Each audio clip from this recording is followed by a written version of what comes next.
Don't get any better than this.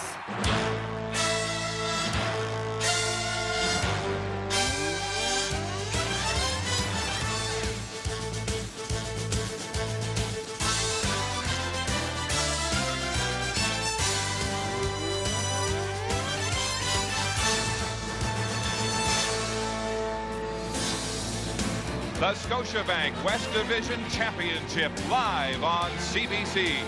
Today, the Edmonton Eskimos continue their playoff road trip here in Vancouver to take on the West Division leading BC Lions. The Eskimos have momentum coming off an exciting come-from-behind win over Calgary last week in the semifinal. The Lions hope home field will stem a skid that has seen them lose 6 of their last 7 games. Good afternoon, I'm Mark Lee along with Chris Walby. And Chris, there has been debate all week at Edmonton as to who should start at quarterback for the Eskimos. Ricky Ray gets the nod over Jason Moss. He has won back-to-back West championships for Edmonton, but he comes into this game facing adversity for the first time. Well, the biggest thing, and first off, they're always going to love your backup quarterback when he comes in the second half and leads you to the West final in their victory over Calgary last week. But the big thing is even Jason Moss has endorsed the starter, Ricky Ray. Now, yeah, we all know it's all documented about the fact he hasn't thrown a touchdown pass in 6 games. In that same time frame, 6 interceptions. But you hit it on the head, buddy, because I'll tell you what, in big-time games, he's 2-0, and that's the West Final. He's also won a Grey Cup. So as I say, he's calm, he's cool, he's collected. I expect big things from Ricky Ray today. There's been a quarterback controversy in BC for the past 2 years. Dave Dickinson will start ahead of Casey Printers. And Wally Buono said this week that he listened to his own players who said they needed to know who was in charge. And that's a big change from last year's Grey Cup. Listening to the players, I think it's great because it settles in-house distractions. That's all he's worried about. The players want to know who the starter is because the starter gets the majority of the reps with your offense. Dave Dickinson, the interesting part, first start since he suffered the concussion mark against Saskatchewan back in October. Now remember, if he can't come in, Casey Printers will come in and replace him. But the fact is, this guy's 74% completion rate, 21 touchdowns, only 5 interceptions. Gotta love the guy. He said it's been his best year in the CFL, and you can't doubt that. All right, how about your Gillette game notes? Oh, come on. You know, I love to do this part. Let's talk about Edmonton. On Edmonton, we're going to talk about hit or Moss. If Ricky Ray comes out and doesn't hit his receivers early and often, look for Jason Moss to come off the bench again. For defense, undercover. Do not give Dave Dickinson predictable pre-snap reads or he will beat you. The sky's the defense. On the other side, let's take a look for BC. Offensively, serve and protect. This is the gauntlet's being thrown down to that offensive line. They got a serve notice. They're going to open holes for Antonio Warren, and they got to protect Dave Dickinson. And on defense, strike force. You better blitz Ricky Ray. Blitz him often and get good coverage when you're man-to-man in the backfield. No more second chances in BC.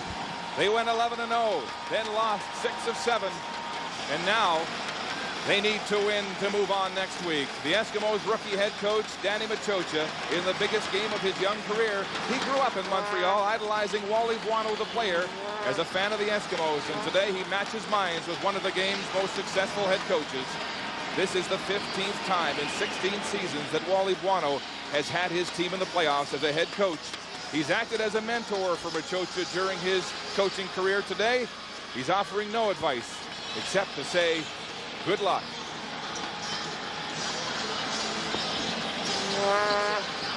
The Eskimos won the toss, Chris Walby, and they have elected to receive as we bring you this game in HD. Who will move on to meet the Montreal Alouettes in the Grey Cup? And look at this. The last time these teams faced each other in a West Division championship, 1988.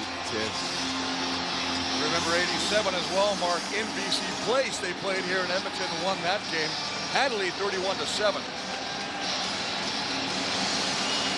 Brett Anderson will handle the kickoff for BC, and we're underway in the West Division Championship. It's Jason Tucker at the 25, straight upfield, still on his feet, gets outside now, and turns on the Jets. And Dante Marsh will take the Eskimo receiver out of bounds with superb field position for the Edmonton offense. A 42-yard return. Well, you want to start it off right. on special teams. Jason Tucker is going to try and follow the wedge. It's blocking to the right on his own. He decides to go against the flow of the cover team, breaks it to the outside. Then it becomes a foot race between Dante Marsh, who eventually pulls him out.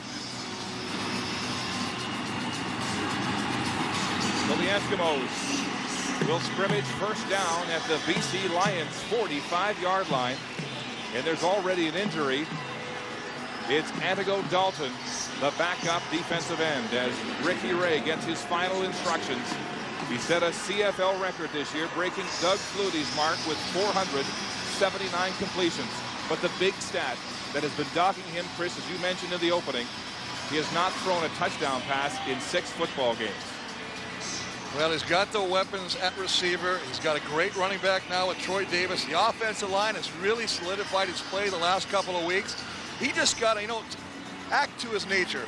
He's calm, he's cool, he's collected. Just take what the BC defense gives him, and I guarantee by the end of the day, that touchdown situation will have reversed itself.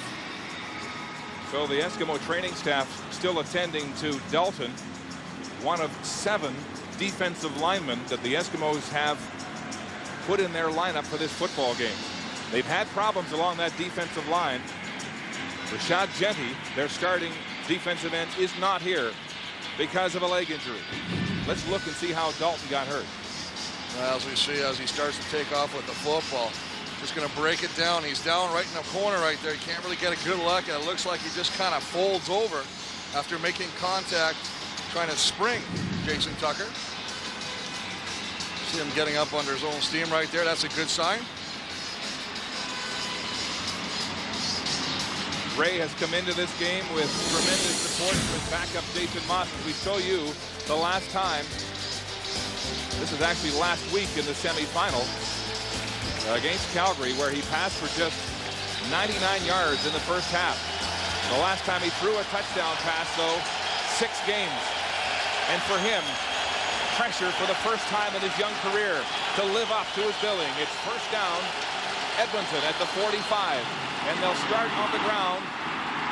Troy Davis breaking tackles and finally runs into Mark Washington before the Lions can gang tackle the Edmonton running back. Well, that's a great play. Get your offense and offensive line involved early. Ricky Ray, as you talked about already, Mark, under the gun today. Going to see how the young rookie responds.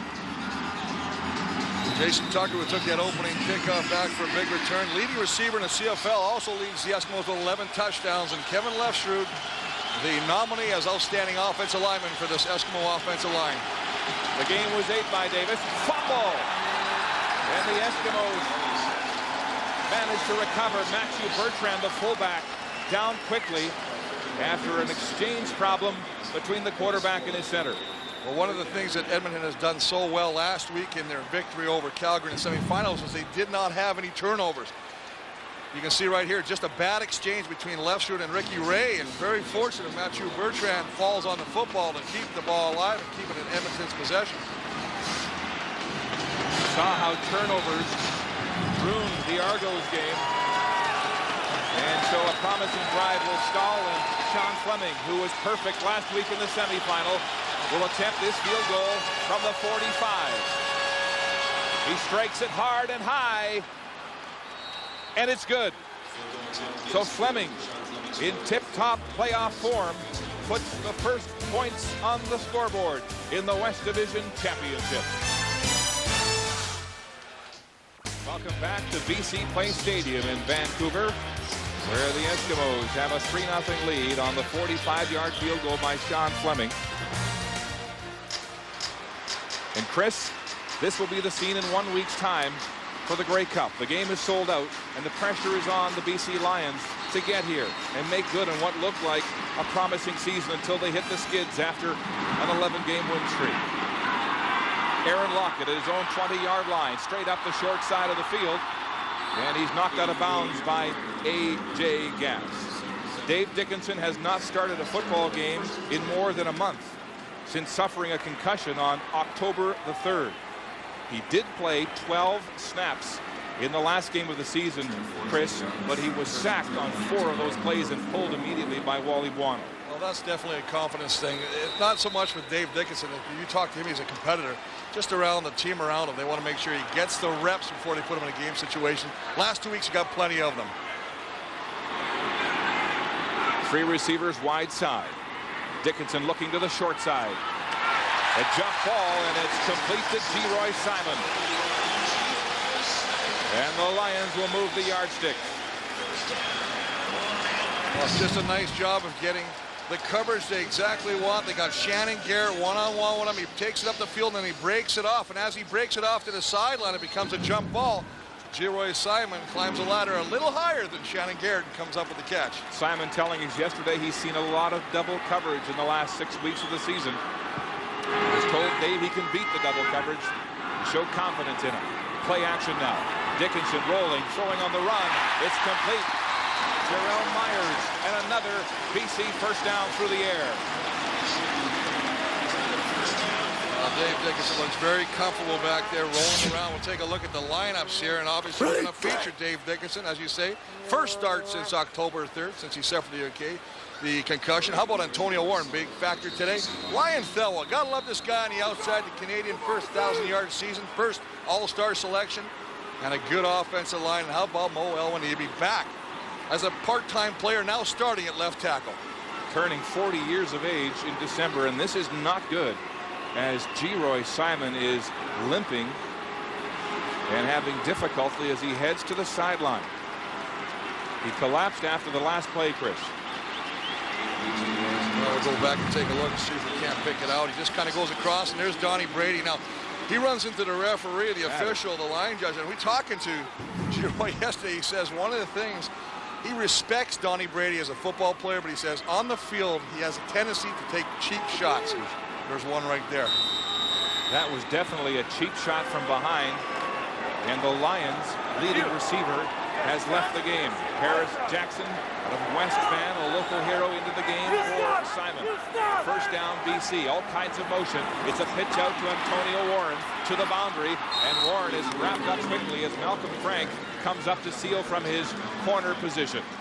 Let's look at the Edmonton defense. Yeah, that's a good defense. They're number one in a lot of defensive categories, and obviously Tim Fleiser, what a game last week, playing at that backside defensive end.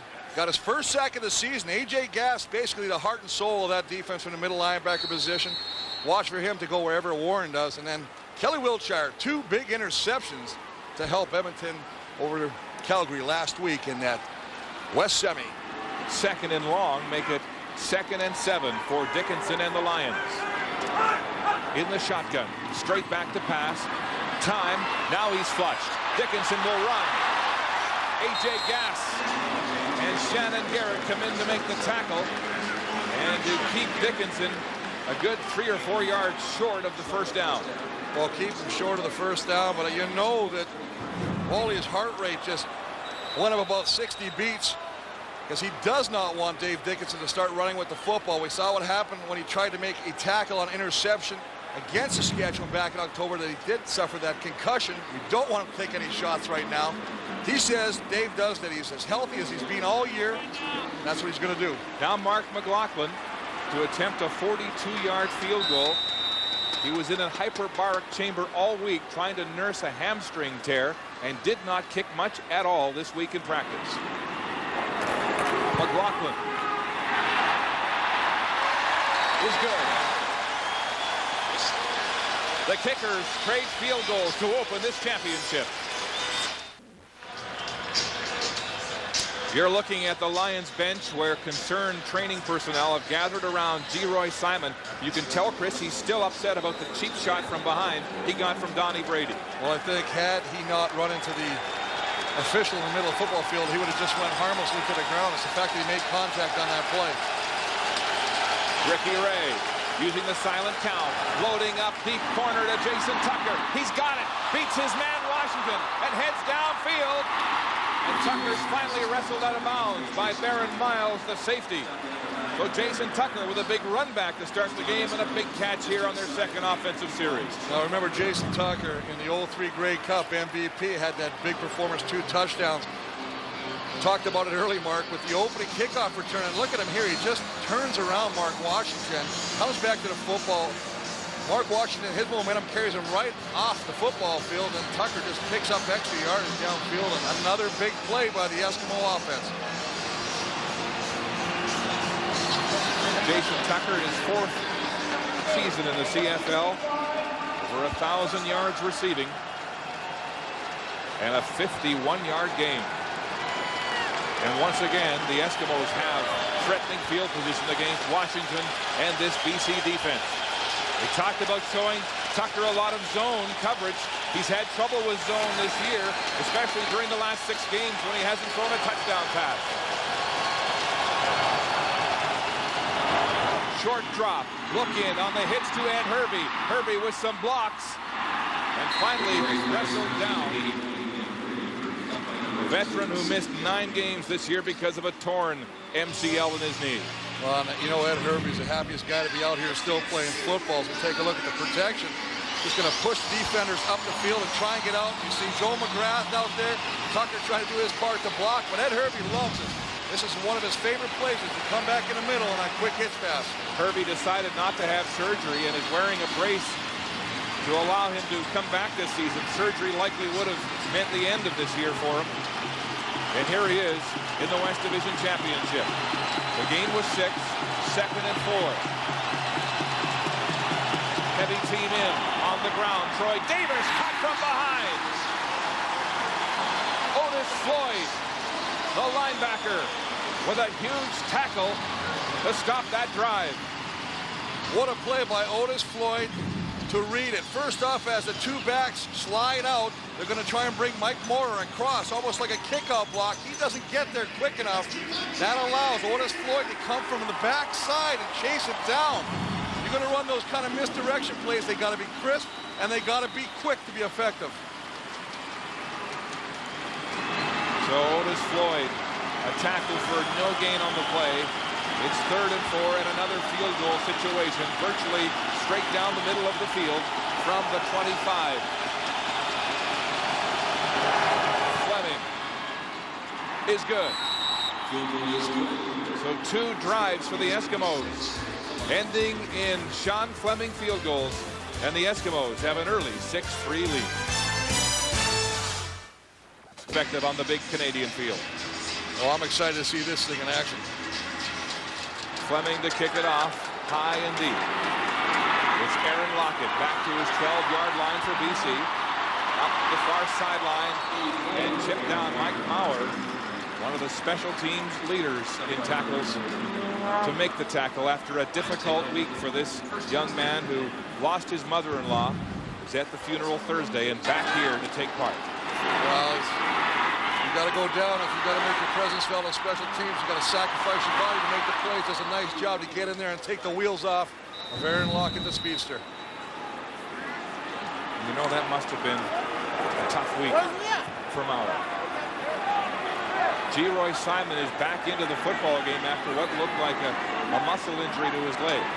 Dickinson straight back to pass. Lots of time. Now he's flushed and in trouble, and he's sacked for the first time in this championship game. The rookie, Charles Alston from Bowie State. This team, BC, has given up 74 sacks during the regular season, 52 of them taken by Dave Dickinson. Well, again, one of the things you know, Dave Dickinson will not force a throw. He'd rather protect the football than cause a turnover. And good coverage by the secondary of the Eskimos downfield, man on man. They got everybody wrapped up. He has to pull it down and bite the dirt. BCO linemen were saying they'd rather have a sack than a turnover to live and make another play. And Dickinson's in trouble again. He gets away this time. There's a flag on the play. Dickinson diving for that first down marker. He'll be just shy. Well, I think it's going to come back as the flag is thrown in the backfield. Usually a good indication of holding on that offensive line. You see Wally Buono not happy. Going to shake his head, wait for the call to be made. But after a nice job of pulling the ball down by Dave Dickinson, picking up some good yardage, it's going to be all for naught. Holding BC 64. 10-yard penalty. Still second down. Andre Prue, the referee this afternoon here at the West Division Championship, citing Angus Reid, the center. Well, Angus Reid is right in the middle, just working. You can see him just working. He gets around. He grabs the back of the defender. As he does, that flag comes out. The nylon's dropped. Second down. Dickinson deep in his own end now, throwing wide side. Ryan Thelwell with a straight arm. And K.U. Craver, the rookie, finally swings him out of bounds with help from Kelly Wiltshire, but nowhere near the yardage that Dickinson needed to move the sticks, and the Lions will punt. Well, good protection on that play, because this is not the initial guy that Dave Dickinson wants to throw the ball to. He looks down the middle first, and he comes back out. Second or third read to the wide receiver, Ryan Thelwell, gets him the football. Long throw, but Craver equal to the task, bringing him down short of the first down. Duncan O'Malley, who has been working hard, kicking field goals this week, just in case Mark McLaughlin goes down with that hamstring tear. Specifically handling the punting duties this afternoon.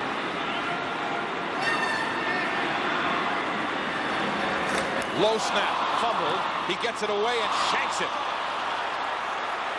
And the ball goes out of bounds at the Eskimo bench. And this was trouble for O'Malley in last year's Grey Cup. A 17-yard shank. And again, great field position for BC, or rather Edmonton. And a lot of times your punter is an offensive play. Hopefully he can punch you out of bad field position, put the offense in worse situation after they receive the ball. But this, as you say, 17 yards, and the troubles continue.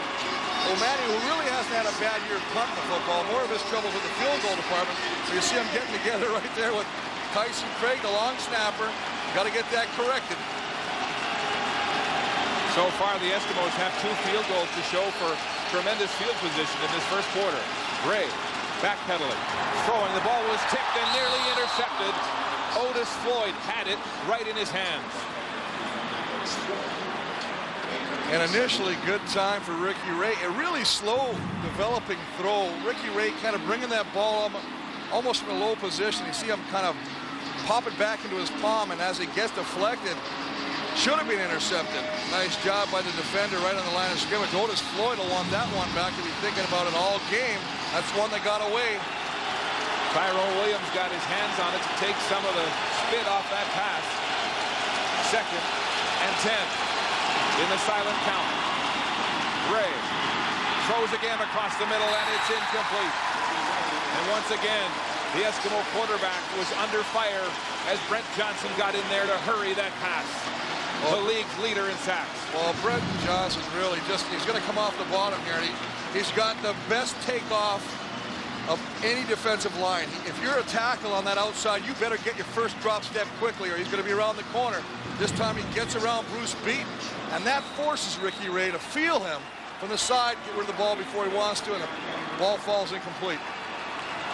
Fleming with a 42.3-yard average, set to punt. Aaron Lockett, the lone man back for the Lions. Fleming with a big, deep spiral, angling this one out of bounds. We'll see where they mark it. They're going to spot it out of bounds in the end zone for a single point. So Sean Fleming with a little too much leg on that punt, and a single as he accounts for all of the Eskimos scoring early.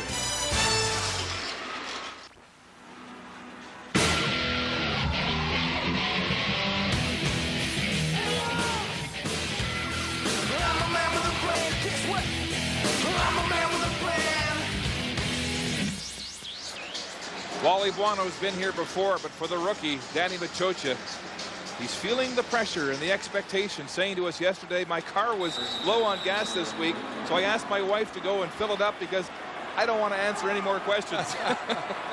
Everybody wanted to know in Edmonton this week who would start questions about the big game, and it's Antonio Warren on the ground for a short game. Well, another thing about Machocha that's interesting is he says he's honored to be on the same field coaching against Wally Buono, who is his boyhood hero, his idol as growing up in Montreal.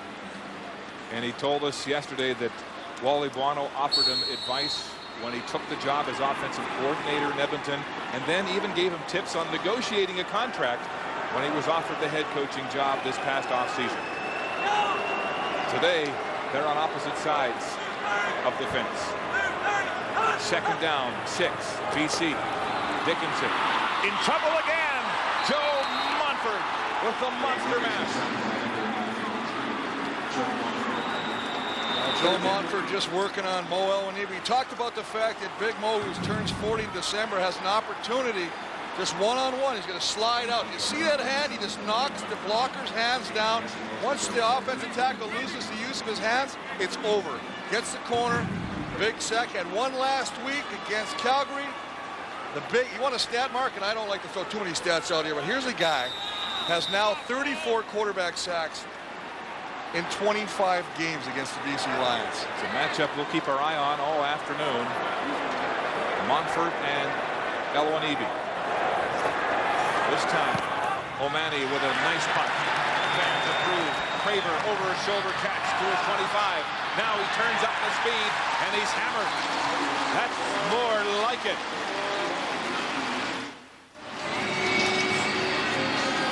Welcome back to the Scotiabank West Division Championship on CBC television.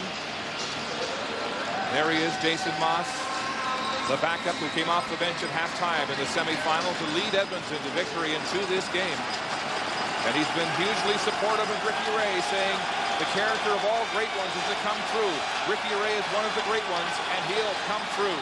Ray throwing deep. Mitchell is open and overthrown. Daryl Mitchell wide open.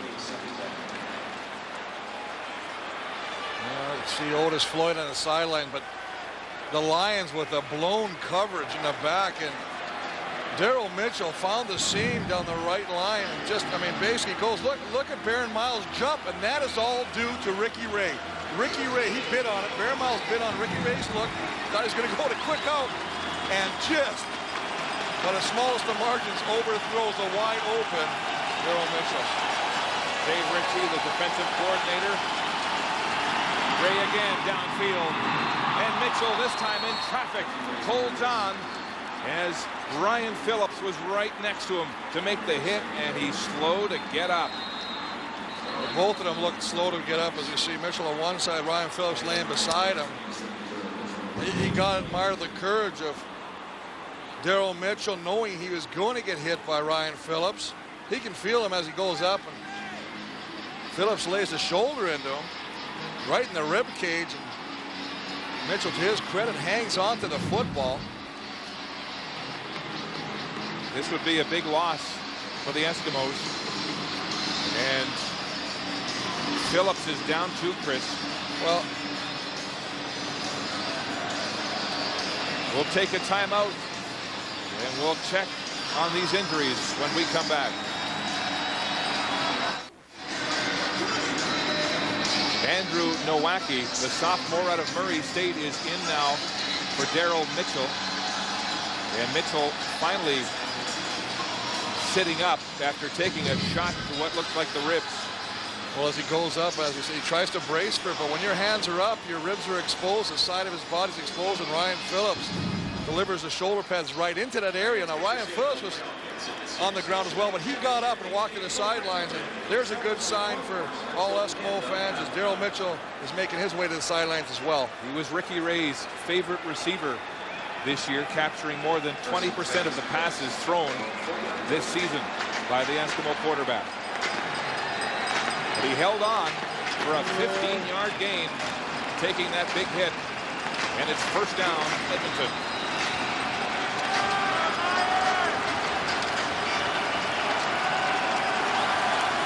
Ricky Ray breaks the huddle with two backs beside him. Back to pass. Bertrand out of the backfield makes the catch and pays the price as Carl Kidd savors that hit. Well, Carl Kidd is going to lay the helmet right between the 3 and the 0 of Matthew Bertrand, but Ricky Ray, as he looks downfield and goes to his outlet pass to the side, and just as Bertrand catches the ball, kind of hangs him around because Bertrand has to turn back to the quarterback to catch it. As he tries to turn to go upfield is when Carl Kidd just lays it on him. Carl Kidd saying yesterday, we've done a lot of studying of film the last 2 weeks. We think we know what Edmonton's going to do on almost every play. Ray across the middle, and Nowacki makes the catch in front of Baron Simpson and turns upfield for a first down. Well, I love when you get confident. I'm going to use the word confident linebackers like Carl Kidd. He's always got something to say. He's not, he's always got, he's exposing something. He's talking about something. The fact that he knows what Edmonton's going to run every play. I mean, I just, you got to shake your head, buddy. He was saying, if you know what's coming, and he said, we do. He said, we'll call it out right in the game, and we'll point to where they're going with the ball. He said that messes with the offense's head. Especially when they complete the passes. He goes, that's where it was going. Double tight formation, play action. Ray steps up in the pocket, throwing deep downfield. And incomplete. And a flag, a late flag. The official threw his hat. Jason Tucker was the intended receiver. Well, he didn't have a flag to throw back. Little play action pass. Leak Troy Davis out. Ricky Ray going deep. You see one flag in the middle of the football field already. The other official who had tossed the flag and had nothing left to toss, tossed his hat. He's going to go against the Lions secondary. Crowd does not like that call. Here's the call. Illegal contact on the receiver.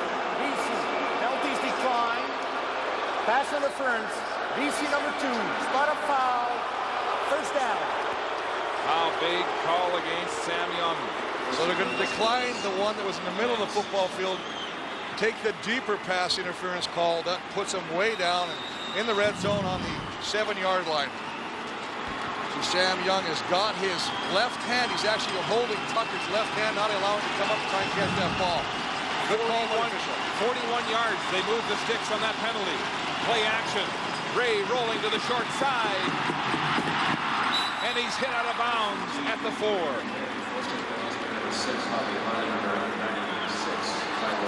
That's a nice job of Ricky Ray getting outside. Little play action. He's going to roll to the right. He's only going to utilize half the football field. Nothing's there. Scampers down. Picks up some good yardage. Puts it at the 3-yard line.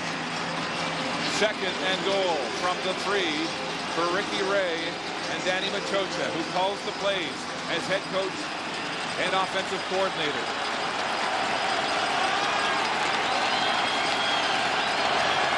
Ray in the shotgun. Quick throw corner for Gaylor. Incomplete. He was out of bounds, but a flag on the play. Mark, that was a late flag after Gaylor came down with the catch. Oh, another interference call against the Lions. The official outside of the end zone, but on the sideline threw the flag. Pass interference. BC 31. Ball in the end zone. Ball will be spotted on the 1-yard line. First down. The other corner, Dante Marsh this time. But you know what they're doing? They're trying to use the taller receivers against the shorter cornerbacks. Make them jump up. Gaylor this time tries to come up with the ball. Does come up with the catch, but his momentum brings him outside of the end zone. No touchdown, but the pass interference call will give him a fresh set of downs. First down at the 1. Ray sneaks it. Touchdown. But flags are down.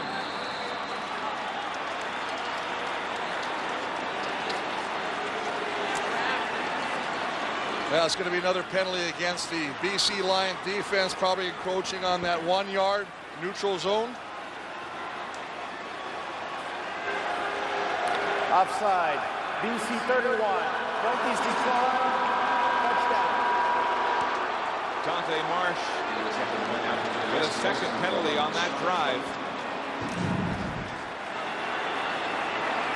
Just lined up offside. You can see worried about the receivers. You gotta really know, Mark, where you are on the football field at all times. You never know if you get a great turnover in the play or stuff it. Fleming with the point after, and Ricky Ray has answered back with a strong first quarter here in Vancouver.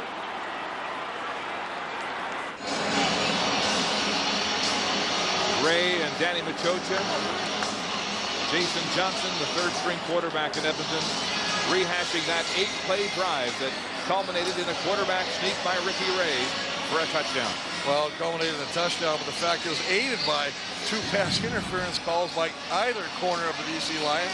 First one against Sam Young, second one against Dante Marsh that put the ball on the 1-yard line.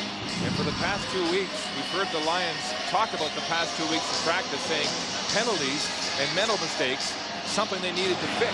That was part of the problem as they lost 6 of the last 7. Well, pass interference penalties are basically a physical mistake where you actually are getting beat one-on-one by the receiver. The mental mistakes is where you just line up offside, as we saw on the goal line stand. Wally Guano making his case to the officials, getting a deaf ear on the sidelines. Ricky Ray had 99 yards passing in the first half last week in the semifinal, Chris. They pulled him. Already, he's passed for 85 yards in this first quarter. Mark, we talked about the fact that he's 2-0 in the West Finals. We talked about the fact he has a Grey Cup victory under his belt. Big-time players make big plays in big games. Short kick. Aaron Lockett at his 22. Comes down the middle, looking for a seam. Outside, Steve Marsh can't reach him. And then he's forced out of bounds. Shannon Garrett quickly across field to limit that return by Aaron Lockett. Dave Dickinson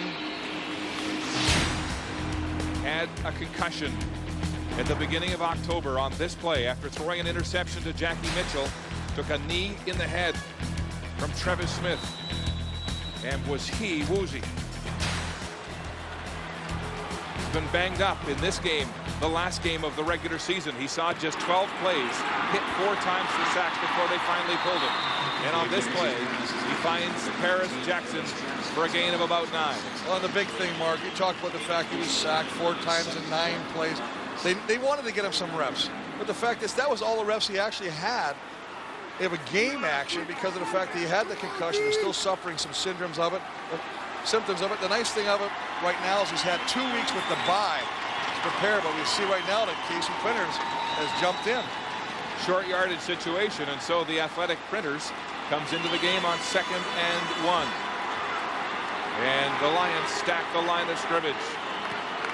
Printers turns. There's a mix-up there. He wanted to hand the ball off, but his back went up to block. The play, though, whistled down. Well, very fortunate this play was whistled down. And they called a timeout because, as you say, this was an absolutely train wreck in the making. I'd like to know who called that timeout because you're right. It was a mix-up on offense. This is Dave Dickinson standing beside offensive coordinator Jack Chapdelaine. BC Lions talked all week about how important it was for them to have success early in this football game because their confidence is shaky. When you lose 6 of your last 7 games going into the playoffs and really back into the West Division final, you need your players to have some success early. Well, that's a total momentum, a total confidence thing there, Mark. I agree with you wholeheartedly. The Lions will try again. 2nd and 1. There's the handoff to Antonio Warren, and he passes his way upfield for the first down. Interesting, though, as we get near the end of the first quarter, we haven't really seen much of Antonio Warren. We thought he might be a bigger factor. We know that he's got great hands out of the backfield, even if he's not running the football. One of the few times he does get to carry the ball. Remember last year in the Grey Cup, 18 carries, 160 yards against Toronto. Yes, and in BC's only win this year over Edmonton, he had 91 yards on the ground and a touchdown. They used him quite a bit. Dickinson firing far side too far as Geroy Simon can't catch up to that pass. The gun sounds to end the first quarter. Dickinson and the BC offense has not been prolific as the Eskimos. The kicking of Fleming and a touchdown by Ray have the lead.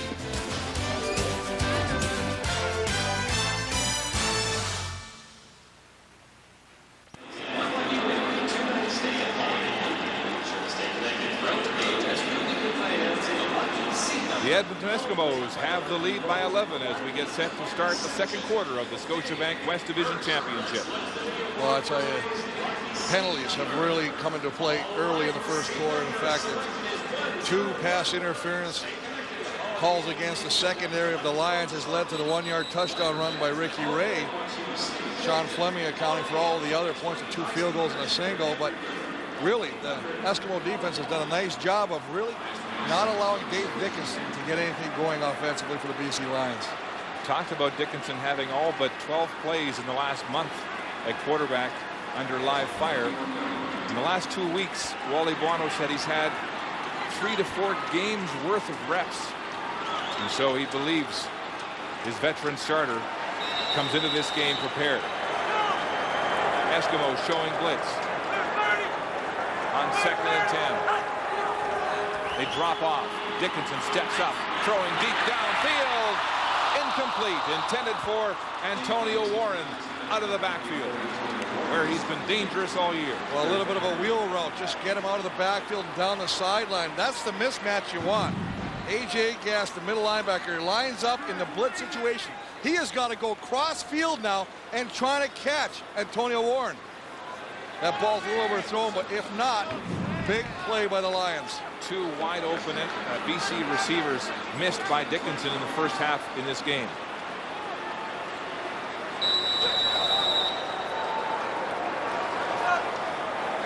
Singdor Mobley and Tony Tompkins back to return this punt by Duncan O'Mahony. He's angling it, but he won't get it to the sidelines. Mobley at the 16. The linebacker takes a few good hits, but holds on to the football. A 42-yard punt by O'Mahony and a 15-yard return.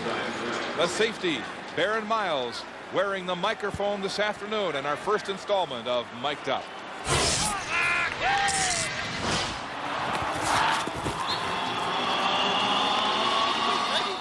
I thought it was defense. What happened? You think? No, I thought it was doing kickoff. I wasn't even out there.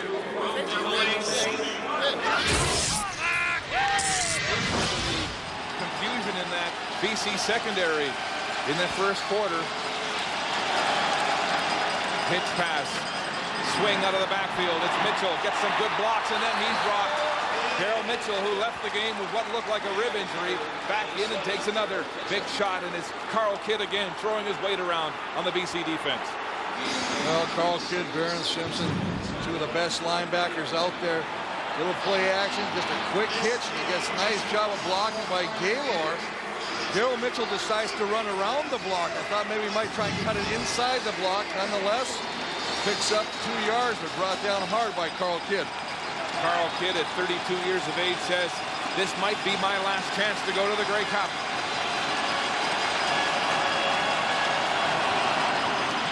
Ray, under pressure, throws the ball away. 2 BC defenders, the nearest players to that pass that skips off the field. And the BC Lions overload the wide side of the football field with a blitz. Ricky Ray sees it. He still wants to go short side with this throw. But because of the pressure from the backside, he has to force the throw and almost throws an interception. You can see all the pressure coming from the wide side. He's got to step over, and as he steps over to the short side, he actually steps into more pressure. Ball falls incomplete and almost intercepted. Carl Kidd with a couple of big smacks early in this game. Aaron Lockett back to return the punt from Fleming. The punter angles this one out of bounds. No chance for a return on that play. You're watching a CBC on CFL on CBC.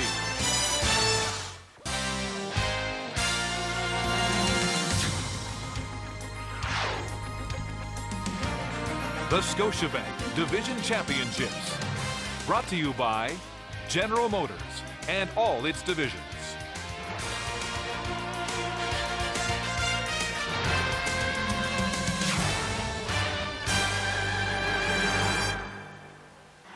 Bad injury news for the BC Lions. Otis Floyd has torn a pectoral muscle in his chest. Now, they won't say for sure he's out of the game, but you don't know how he can come back and play with it. He was just in a terrible mood on the sideline when he was told. He kicked the bench in frustration. He had tears coming out of his eyes. You get the sense he'd try and come back, Mark, if there was any way he could. Tough news for Otis Floyd, a West Division All-Star, out of the championship game. side. Ryan Thelwell goes up for the ball. He's got the catch and stretching the midfield for what looks like a first down. As the Lions go to work on offense in this second quarter, which historically, Chris, has been a big quarter. Well, they put up a lot of points in the second quarter all during the year, and I like what Dave Dickinson's doing by going to the outside. What he's trying to do is spread the Eskimo defense, give him a little bit more room when he wants to come back inside with his big talented slot backs. 40% of the Lions' points have come in this quarter this year. It is a first down, Lions, and flags fly as they snap that ball. Well, as we looked at that, fought 40%, so you might say that Edmonton really wants to come out of this quarter defensively BC 55, 5-yard penalty, still first down. with as little damage as possible.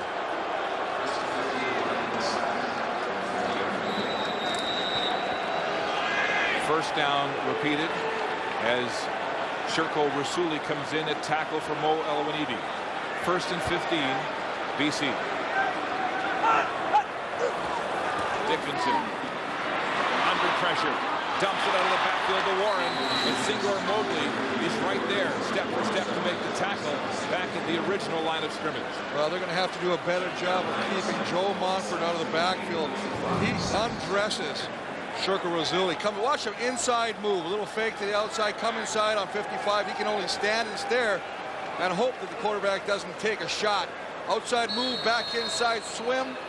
Dickinson very fortunate to get that ball off. Montford undressing both tackles in this game on the left side for BC. 2nd and 10. Edmonton blitzing. Dickinson back to pass. Gets the ball away. In and out of the hands of Ryan Thelwell. Good coverage by the rookie, K.U. Craver. Good coverage by the second-day Craver on the intended receiver. But how about the blocking? They actually bring Geroy Simon back inside. Look at him. He's going to come in here and block and pick up the blitz. That's a nice job of Simon to pick up Mobley to allow Dickinson at least attempt to go downfield.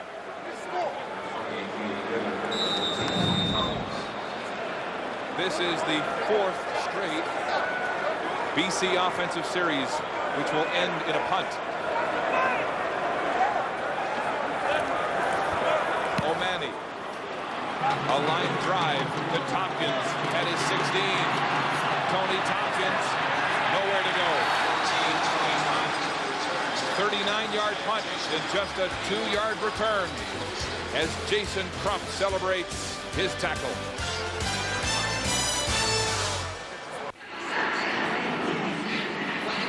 Ricky Ray set to go back to work at quarterback as we turn back the hands of time. The 2003 West Division Championship. And Ricky Ray, the youngest starting quarterback in the Canadian Football League, leading Mike Pringle and his Eskimos to victory. His skills and his poise uncanny for a young man in only his 2nd season in the CFL. Back from the NFL in his 3rd West Division final. Throwing the swing pass. Darryl Mitchell has the ball and is tackled by Baron Miles. Great team speed by the Lions defense to string that out and get over there, because Jason Tucker initially comes over and lays a cut block on the defender. That normally will spring him. Look at that job right in the bottom of your screen on Phillips. Great job by Tucker, but the speed of the defense gets over there and limits the gain to 4.5 yards. There's Patty Glatt, the local boy who played his college football at UBC, into the game now for Otis Floyd, out with the torn pec muscle. 2nd and 6. Eskimos. Here comes the blitz.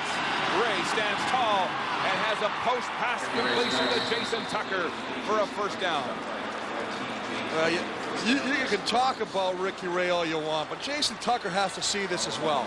He lines out there in the short side slot, realizes pressure's coming, and breaks it off, comes back in the middle, makes nice play, as we see some of the highlights over a great career that Jason Tucker has done. This year, look at that, 1,411 yards, led the Eskimos with 11 touchdowns, and he go deep, how about 105 yards worth?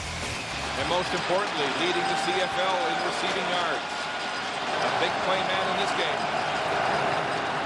on the ground. Troy Davis runs into traffic at the 40-yard line as the BC defense turns back the run. That's interesting. Again, we talked about the BC Lions when they're on offense, and Antonio Warren, we haven't really seen much of him.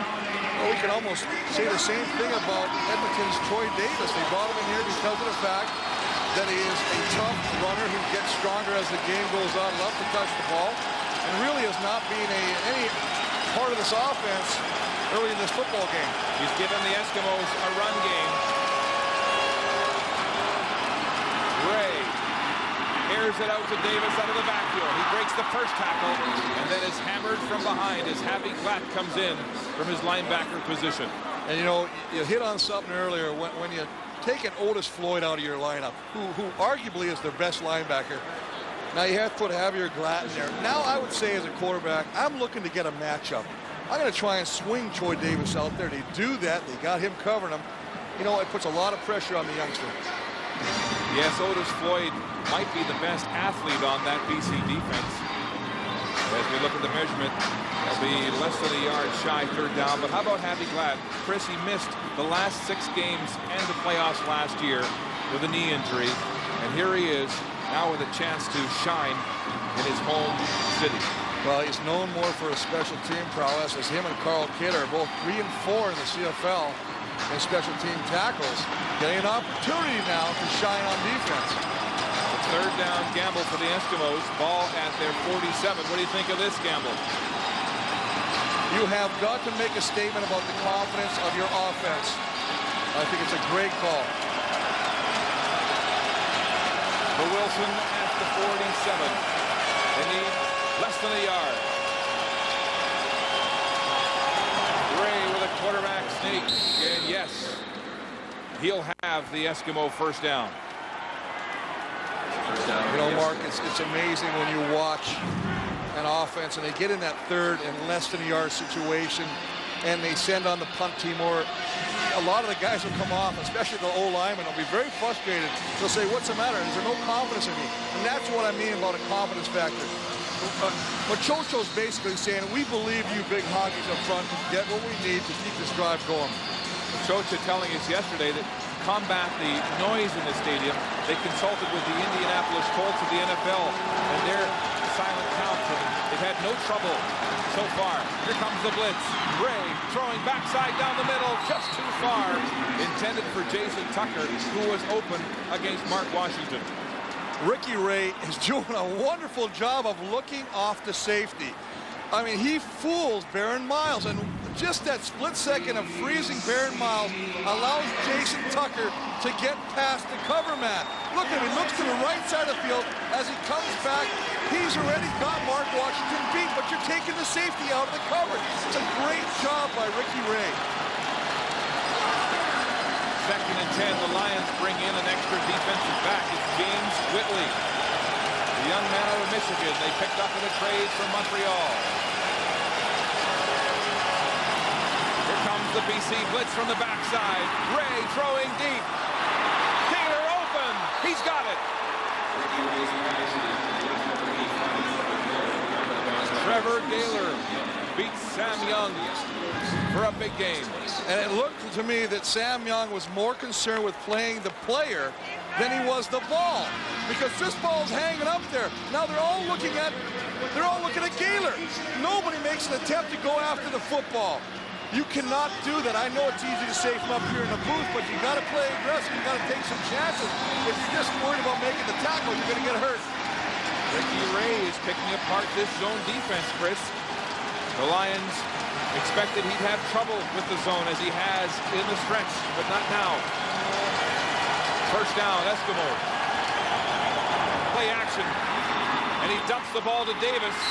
And Davis is hit by Glatt just as he crosses the line of scrimmage. That's a great job by Javier Glatt to come around the block and still make the play on Troy Davis as they do the little dump pass. Here's Troy Davis, just going to just fake him and then give him a little dump pass. It's a little bit of a change up on the shovel pass, only you're doing it over. Take a look at Brent Johnson. Good pressure from the right side. But Javier Glatt, number 6, the guy in for Otis Floyd, made the play. on Troy Davis.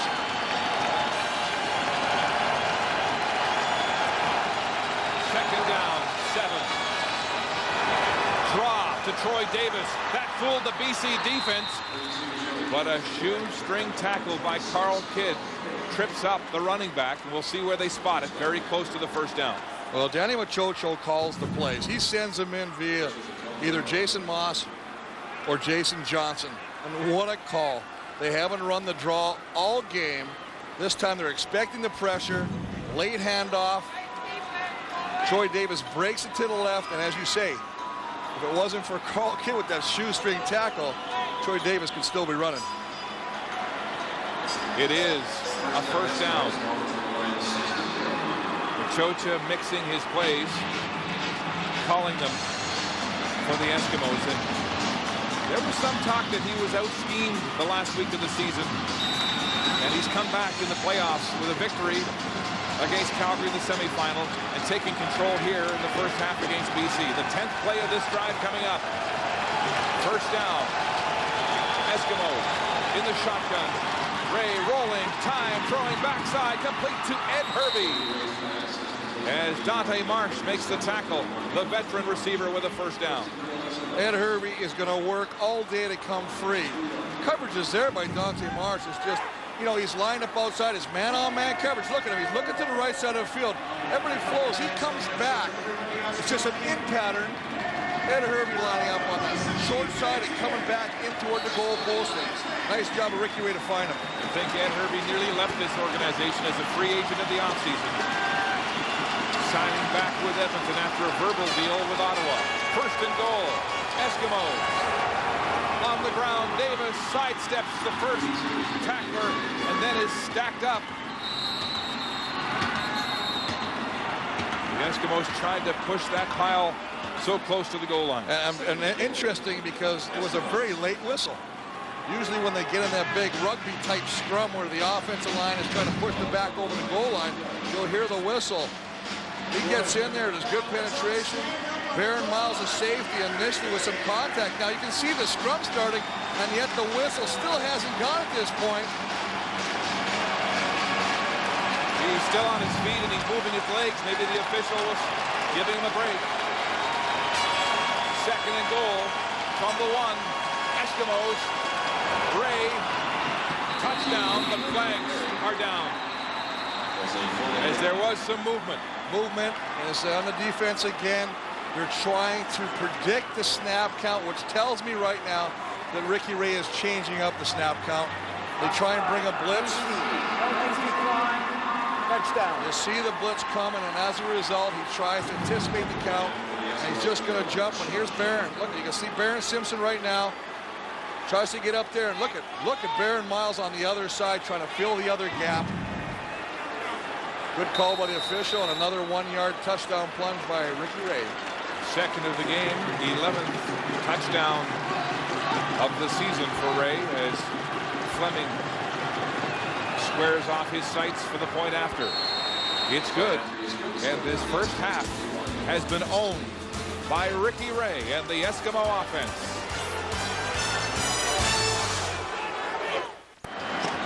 This was the scene just moments ago on the BC bench as frustration boils over. Mark Washington, who missed 6 of the last 7 games with a broken collarbone and is considered the quarterback of that defense, clearly upset. That's a sign of frustration as he's over talking to defensive coordinator Dave Ritchie, making sure they're all on the same page. You could not underestimate the loss of Otis Floyd, and Javier Glatt was earlier talking to Washington. Maybe a breakdown right there between those two. Rocket gets a block, tries to get outside. Shannon Garrett hog ties him out of bounds for a short return. Ricky Ray, 2 touchdowns up the gut so far in this first half. He converted a 3rd down gamble on this last drive, Chris, at his own 47, then went deep. Trevor Gaylor wide open for a big gain. Then he got the BC defense to bite. They went offside, but it was academic as Ricky Ray drove that football into the end zone to cap a 12-play drive. Took nearly 7 minutes off the clock. Dickinson, play action, throws the hitch. Harris Jackson has the catch and then lunges for a few more yards with 3:27 to go, and the Lions all but a field goal to show. When will we see Casey Printers? You know, that's a great point to show Casey Printers, but you got to give credit to the Edmonton offense because, as you said, they're eating up almost 7 minutes on their offensive drive. That doesn't allow Dave Dickinson to do anything when he gets a chance. So, I mean, he really hasn't had many opportunities on the football field. And as you say right now, with the 21-3 lead, he's going to have to start making them happen quickly. 2nd and 3, BC. Dickinson, quick pass outside to Jackson, and K.O. Craver wraps him up. You see where they spot this. They only needed 3 yards. And the tackle made very close to the first down marker. Printers in waiting. Back at BC Place, where we invite you to stick around for Canadian Tire at the half. We'll take a look back at the outstanding career of James Quick Parker, and we'll have the highlights, the panel standing by here in the Royal Box at BC Place. First down. Dickinson back to pass, 4-man rush. He steps off and bails. There's a flag on the play. Dickinson diving for that first down marker. Mobley makes contact with the BC quarterback. Check the flag. So that's holding against the BC Lions offense, and they've just had so much trouble with penalties that they've basically keep pulling out the revolver and shooting themselves in the foot. Again, Dave Dickinson trying to do something, can't find anything downfield. Good coverage. Holding. BC 64, 10-yard penalty, still first down. Angus Reid, the center, with his second holding call of the afternoon. Chris, good point on the penalties. That's the 7th BC penalty against none so far for Edmonton. They're trying to make something happen. There's Dan Durazio, the O-line coach, with his notepad making notes. One of the best O-line coaches in the CFL. 1st and 20. Lions moving backwards. Screen pass. Warren breaks the first tackle. And then he's wrapped up from behind. Good pursuit by that Edmonton defense. Good pursuit, but you know, Dave has got to see this as well. If they're getting a lot of pressure up the field from Montford and the other ends, then you got to rely on the shovel passes, the screens, get the ball out quickly. And I really believe you have got to use Antonio Warren. I mean, he's a weapon outside. Again, let's take a look. Look at this inside move again. Sherko's saying, oh my God, films are going to be ugly tomorrow. Turned into a turnstile on that left tackle spot. Dickinson steps up across the middle, complete to Jason Claremont, and the big Canadian has his first catch of the game, and a first down for BC at the Edmonton 50. And it just goes to show you that if you do give Dave the time needed to let this route develop, good things will happen. This time, Sherko, great job on Joe Montford, allowing Dave just to sit in the pocket, wait for the route to open up, and delivers the ball to Jason Claremont. The 3rd first down for BC in this quarter. Shovel pass, and some trouble there as Montford buckled up and got his hand on the back. You know, as we talk about, as you mentioned Montford, I think it was really interesting that one of the comments that came out of Damachocho at the conference was, I had a meeting with Joe Montford, and I told him, you better buckle up and strap it up and be ready to play. And I thought that was a challenge from the rookie coach to the veteran Joe Montford to bring your A game today, Mark. Yes, Joe Montford has been criticized for not coming to play in the playoffs. He's been a force here. Here comes the Edmonton blitz. Dickinson rolling the pocket, throwing on the run, and nowhere near T-Roy Simon as it falls incomplete, and the fans begin to boo at BC Place. Well, you hear the fans, and right now, the BC offense really cannot find the answer. Now you got to give credit to the Edmonton defense. Rick Campbell, the defensive coordinator for the Eskimos. Look at that fan. I think that picture says it all right there. Hats on backwards, unless he's trying to do it in luck like you're doing baseball. But Rick Campbell's really done a nice job of mixing up his blitzes. Timed that one as well. Perfectly on 2nd down, forced Dave Dickinson to throw the ball away. 5th straight punt for the Lions. Duncan O'Mahony, as this BC offense has failed to ignite here in this big game. Oh, Manny angling this one. Tompkins will make the catch. And he goes down under fire. Abby Glatt makes the tackle to limit that return to just 2 yards. Chris, a reminder coming up, Grey Cup Sunday right here in Vancouver from the Shark Club. It's Wallabies Warriors number 8. And I know you've had a tough time working on your picks, but you've come up with a list and you've made it twice. Well, like Santa, I've had a list. I've checked it twice. I've found out who's naughty and nice, and I crossed off all the nice ones. That's right. You've got to be tough. You've got to be nasty. You've got to have heart. You got to play with character to make the Warriors. And actually, we're filming that at the Shark Club here Wednesday night, I believe. Right you are, Wednesday night. Right here in downtown Vancouver.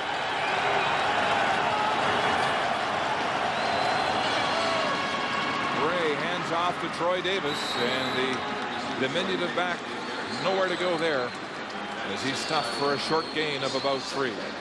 And the BC Lions are looking at their bench, deciding whether they want to use a timeout.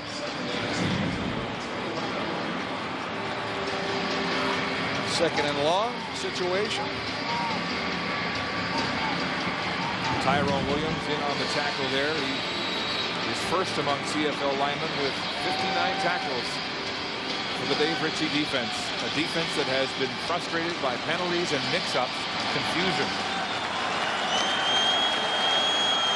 As Ricky Ray continues to dictate the terms on offense. Second down, 8.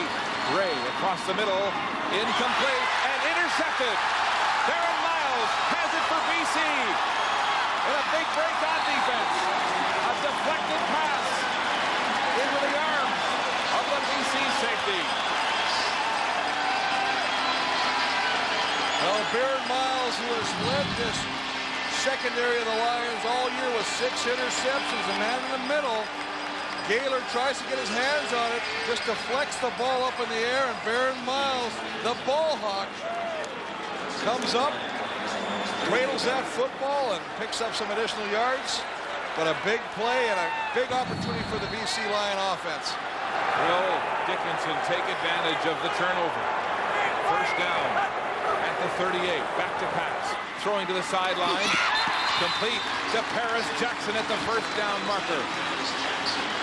Darren Miles, the veteran safety who led this team with 6 picks this year, gets a huge interception in the first half.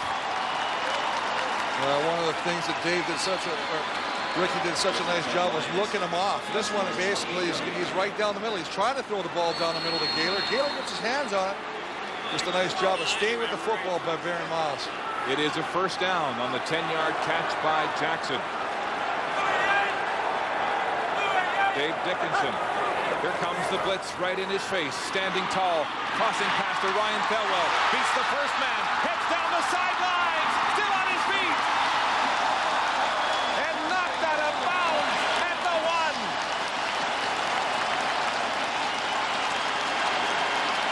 Ryan Thelwell in a breakout year.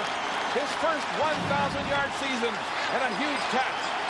That's a nice job of getting rid of the ball. Look at him just crossing route. Breaks the first tackle by Marks. Now look at the block there downfield. Working together. Your receivers downfield trying to spring him into the end zone. Comes up a little short. Now they're on the 1-yard line. A 27-yard pickup. His third catch of the game. And it's first and goal BC from the 1. And a timeout has been called by the Eskimos. Timeout, Edmonton.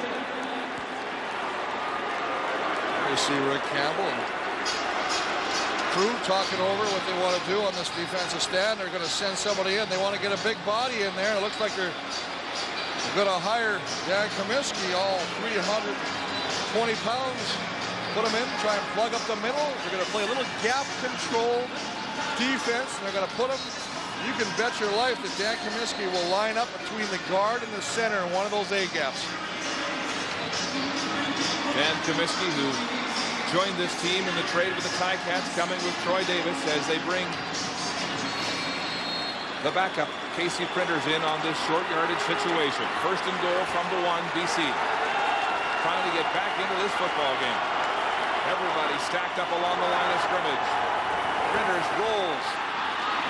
Then tries to come back upfield, and he will not get inside the goal line. No gain on the play. Tackled at the line of scrimmage. Charles Alston stayed with his read.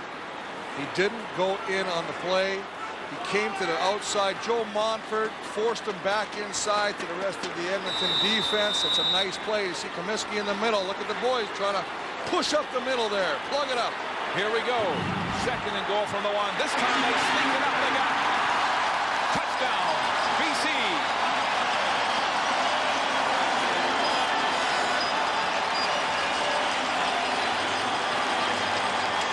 KC Printers euphoric with the first touchdown for BC. And, you know, over the year, Mark, we've shown examples of how not to do a quarterback sneak. KC Printers just gave you a clinic on how to run a quarterback sneak. The head stay low. You tuck in behind the backside of the offensive lineman, and you drive your legs. You don't get up high so linebackers can grab you. Great job by that O-line and KC Printers to put BC on the board with a touchdown. 10 points, man. That's a little momentum going in at halftime. Point after by Mark McLaughlin is good. KC Printers spot duty off the bench with a 1-yard quarterback sneak for a BC touchdown. And the Lions now are back in this game. Well, just a good surgeon. Look at that level. Now you see A.J. Gass right here. He tries to come over the top. Now if KC Printers had stood up, A.J. Gass would have met him and drove him back. The fact that KC Printers tucks the head down underneath and stays in those hind haunches of the old lineman, that's what makes the play work. That's what you work on in practice. Dave Dickinson talking to Jarius Jackson, one of the quarterbacks not on the roster, now with Jason Fairmont, as they try to reignite this powerful BC offense, which has fallen flat until now. Well, that's the interesting thing. I think the fact that that last connection to Ryan Thelwell showed a little bit of a spark to their offense. I think had that not happened, you definitely might be looking at a quarterback change coming into the second half. The crowd is happy, that's for sure, after booing Dickinson off the field the last series. An interception by Baron Miles, leading to the first touchdown of the game by the BC Lions with 32 seconds to go until halftime.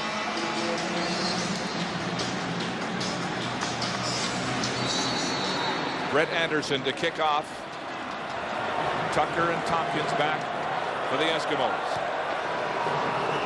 It'll be Jason Tucker at his 20.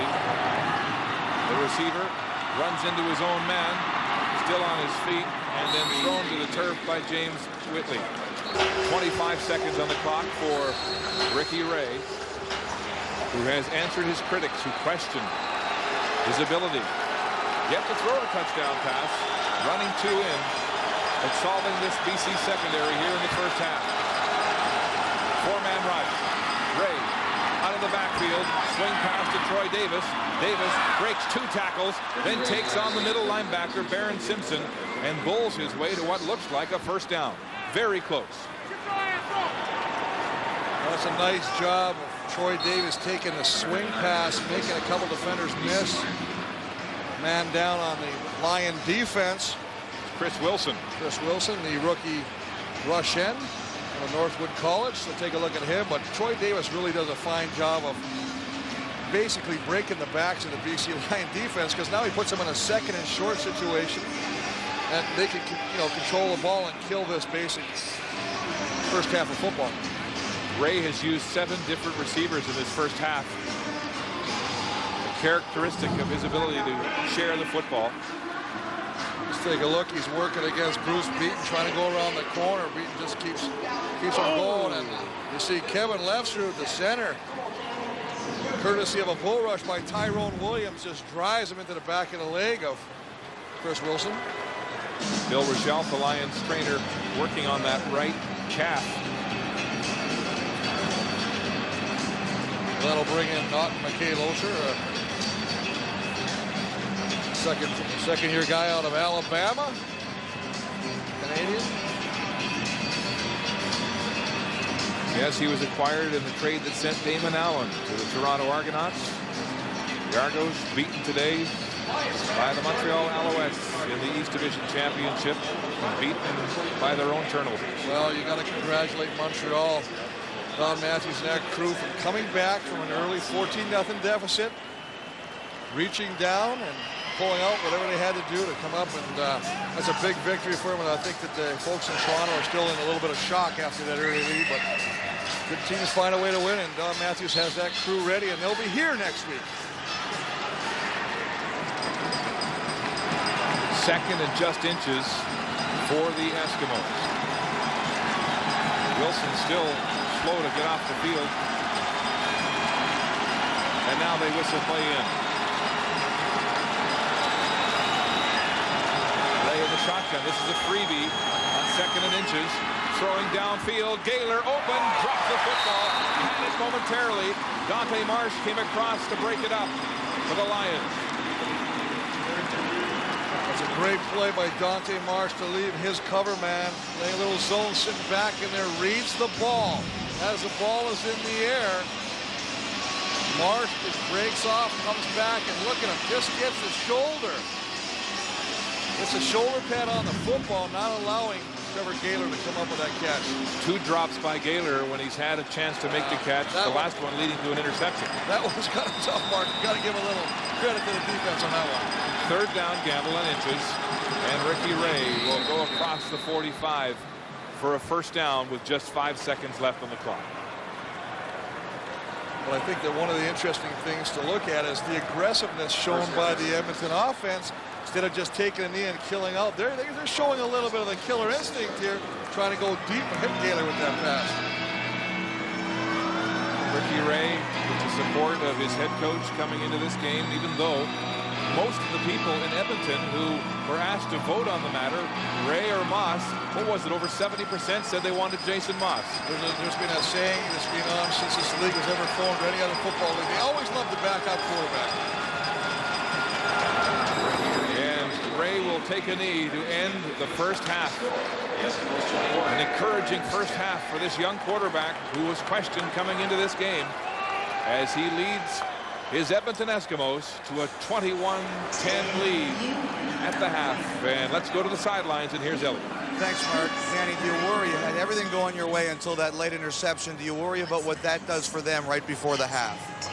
Well, what we need to do is just go in there and just reassure everyone. I mean, we played a near perfect half with the exception of that turnover. So we just have to go in there and tell ourselves, hey, we're up by 11, so let's go out and play a good second half.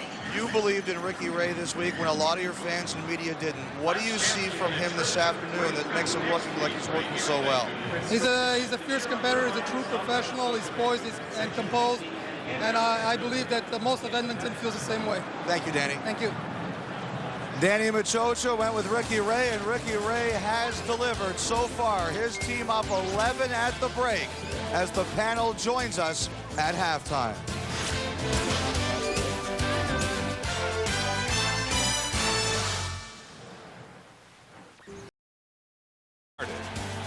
Now, here's Brian Williams. Thank you, Mark. BC Lions with that late touchdown, making the score really a lot closer than the first half actually was.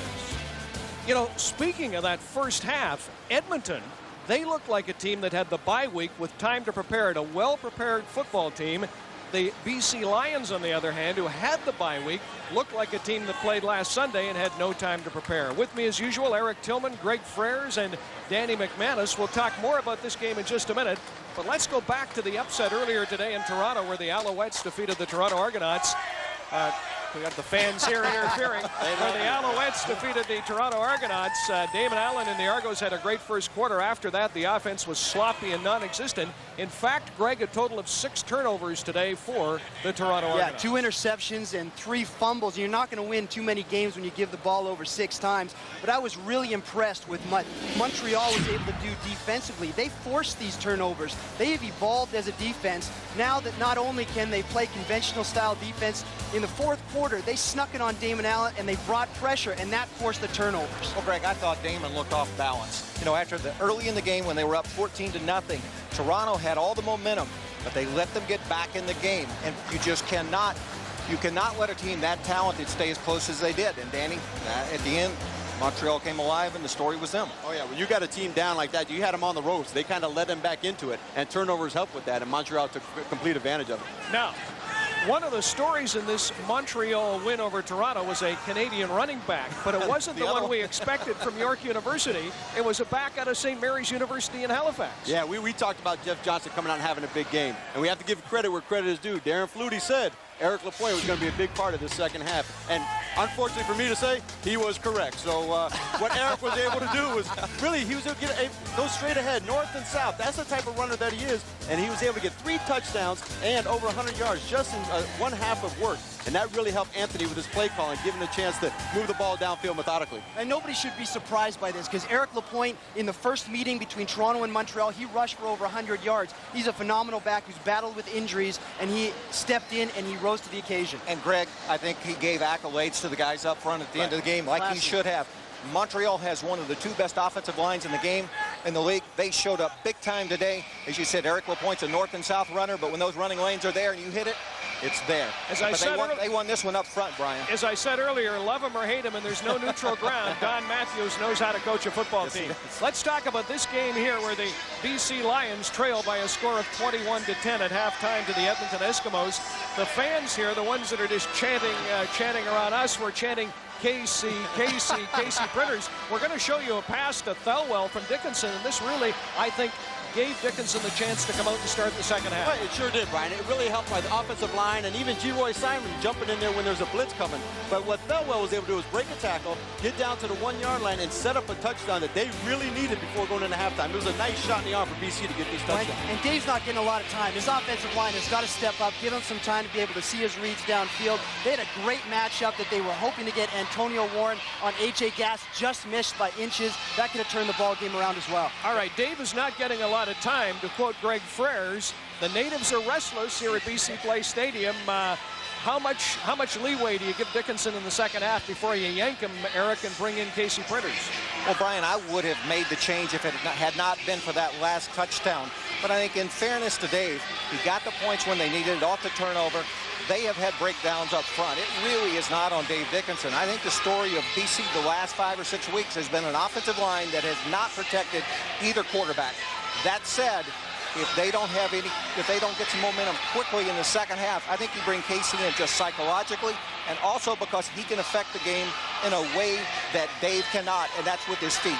Well, Eric, I would say the story is the BC defense, is that BC had this whole bye week. Ricky Reyes had a difficult time being able to understand what's happening to him with Denny Crehan's zone coverages.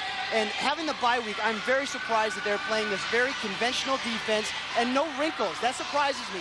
Edmonton's offense is dictating the game to BC's defense. And Edmonton's offensive line has played extremely well. I know they love the fact, and Wally will point out there have been no penalties on the Edmonton Eskimos, but holding or not, they're not touching Ricky Ray. And by doing that, they're giving Ricky a chance to just take what's there. When it's not there, he's throwing the ball away. He's not getting his team in trouble. That tip ball at the end came with an interception. That was just a tip pass. That's the worst thing a quarterback wants to have, is a tip pass go straight up in the air. We got to go to commercial, but one final question, and I want short answers, guys. Are you surprised we have not seen more of both Troy Davis and Antonio Warren in the running game? Very surprised. They're game dictators. We should see more of them. And Danny Machocha, he was very worried about Antonio Warren, and then he needed to get him involved in the second half. 21 points in the first half. I'm not criticizing anything Edmonton's doing. All right. Danny Machocha, who calls the plays, has done a great job of preparing this Edmonton Eskimo team. Ricky Ray and the Eskimos, Jason Moss. Boy, Ray continues to play like this. They won't need Jason Moss in the second half.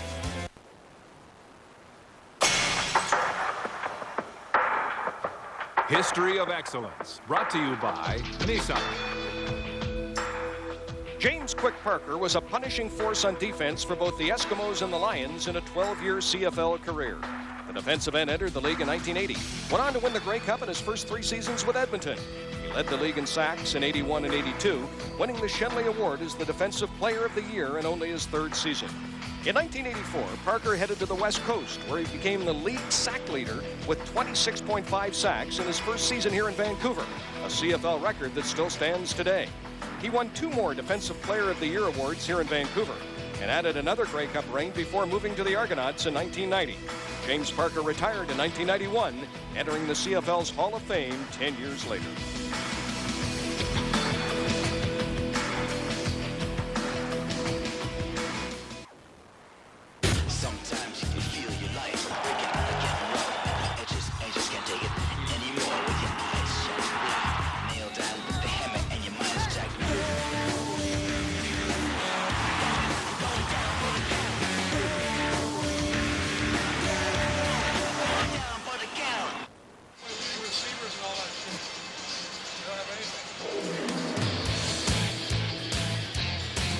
Welcome back to the Scotiabank West Division Championship at BC Place. The Eskimos with an 11-point lead after one half of football. And right now, let's go to the sidelines where Elliott is standing by with Wally Buono.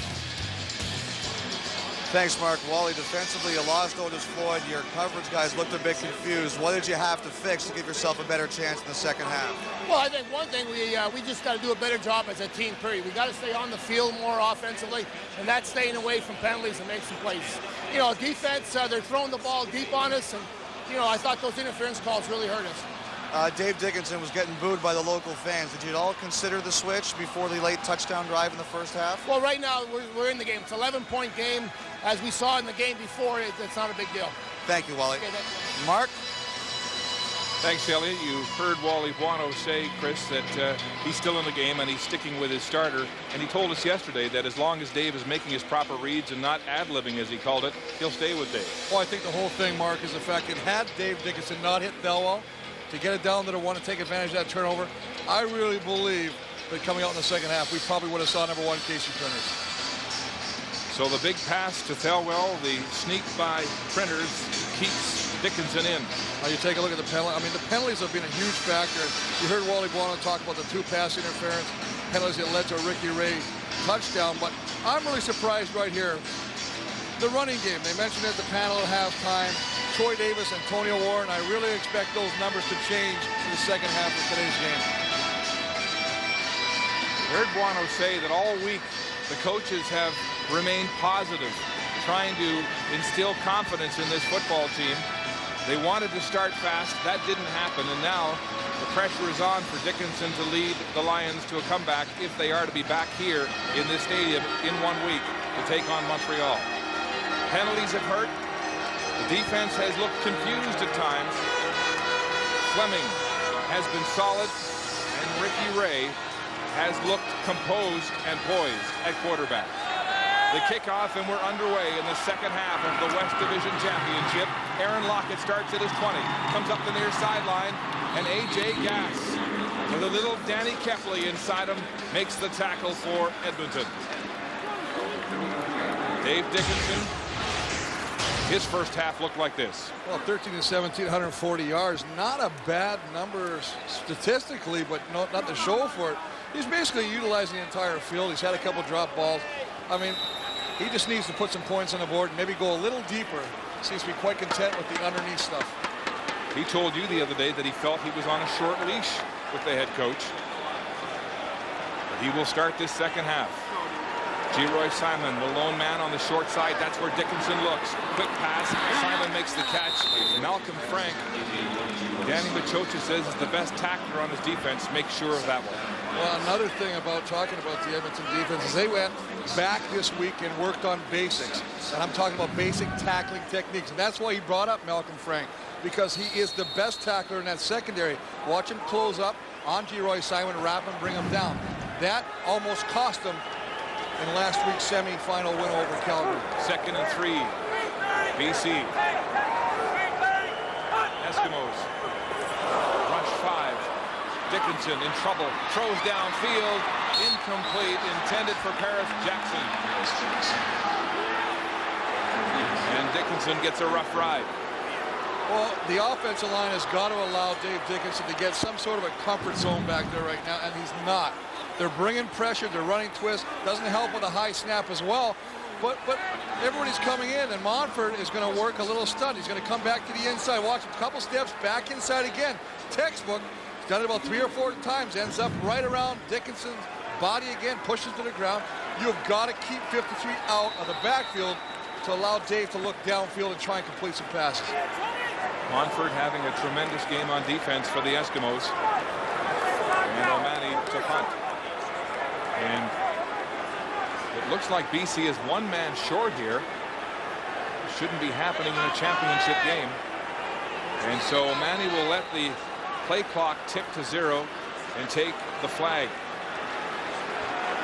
And here comes Paris Jackson. BC number 7, 5-yard penalty, still 3rd down. And this might be a reflection of the fact that Otis Floyd probably played on special teams. But again, they've punted before. and after Otis Floyd left the game. So you should know your assignments. This is, again, a mental breakdown. These things are the ones that are unforgivable. And this is something that, as Wally Bono said, he's going to find out who's coming to play today. Smart play by O'Mani to wait, take the call, and get the extra man. Low snap. Nearly blocked.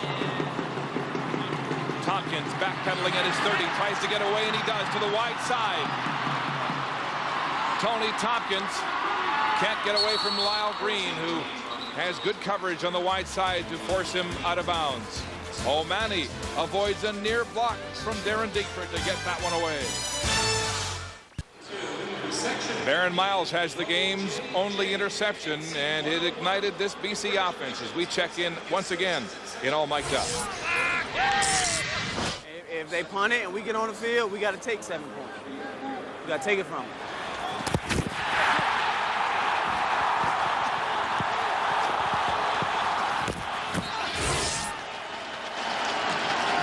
Here's Ray throwing a dump pass to Troy Davis. A short game up the middle. I have not seen the running backs as huge factors in this football game. Well, not running the football, but they're at least Edmonton is at least, utilizing Troy Davis as a receiver out of the backfield. So at least you're getting the ball in number 32's hands another way. You heard Baron Miles suggesting that it may need the defense in BC to try to keep things going, try to score defensively. 2nd and 7. Eskimos. BC blitzing. Ray with lots of time. Now he throws. Gaylor makes the catch. The ball is stripped. And it bounces right back into the Eskimos' hands. Jason Tucker with an opportunistic catch there. Well, what happens is the defender actually punches the ball out of Gaylor's hands, trying to create a turnover. So that part of it is great. They bring the blitz. There's called. Kid coming in the middle. He's picked up. Great protection. Now what? Baron Miles gets the right hand in there. The uppercut knocks the ball out. He gets such a good hit on the football. It goes in the air, and Jason Tucker comes up with a reception. Just heard Miles talking about making something happen on defense, and wouldn't you know what he does? We'll get a measurement as the ball was deflected back. And it will be an Eskimo first down. Here's Elliott. Trevor Gaylor made the tip that led to the interception. He was furious at himself on the sideline, slamming his helmet down. And Ed Hervey walked over to him and said, basically told him to knock it off. He said, there's still a half to play. We need you. We can't afford you to lose yourself mentally at this point. Get back in the game and stop thinking about it. I think Gaylor, however, might still be a little shaky, Mark. That's the kind of leadership we've come to know from the Eskimos over the years. Gaylor, a starter in the NFL with the Atlanta Falcons. Troy Davis running hard off tackle right on first down. And again, it's tough sledding, a gain of just 2. Yeah, it's really tough to try and pick up yards inside, especially when you're trying to get through the blocks of Tyrone Williams and Frank Ferreira. I haven't mentioned them much, but those 2 guys are just a force in the middle of the BC Lions defensive line. Troy Davis has been so quiet. He's always been known to be quiet, but he was so quiet when he came to Edmonton. Danny Machucha said the other week he had to ask him if everything was okay. Fantastic, he said. Lions bring the house. Ray gets the ball away. Jump ball. Milwaukee can't hang on as Sam Young came to spring it free. And the Eskimos will have to punt. That's a nice job of Sam Young. We talked about this earlier in the first half. The secondary of the Lions were so much worried about the receiver than the ball. They were playing a receiver, allowing them to come with the catch. This time Sam Young says none of it, makes a break, goes after the football. You have to take chances. You have to gamble. You got to be aggressive, and that's exactly what they do. Good pressure up front to knock Ricky Ray down, and a nice job on the backside in the secondary by Sam Young. Kathy Glatt rocking the quarterback, too, just after he released the ball.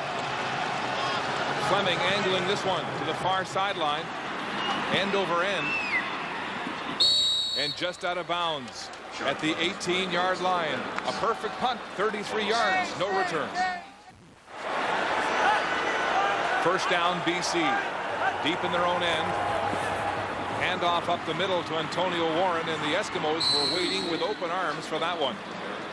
showing a reverse to Simon on that play. See if they come back to that later in the game.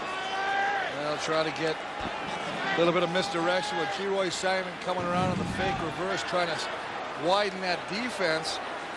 But the defense is #1 ranked against the run, does his job of staying right with Antonio Warren and bringing him down after a small gain. Tell you what, that BC offensive line is being manhandled right now along the line of scrimmage.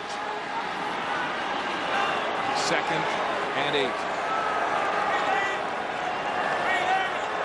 Dickinson facing a 3-man rush, steps up and throws deep downfield. Leroy Simon is open. He's got it. Frank tries to catch him. He will not. Simon, touchdown.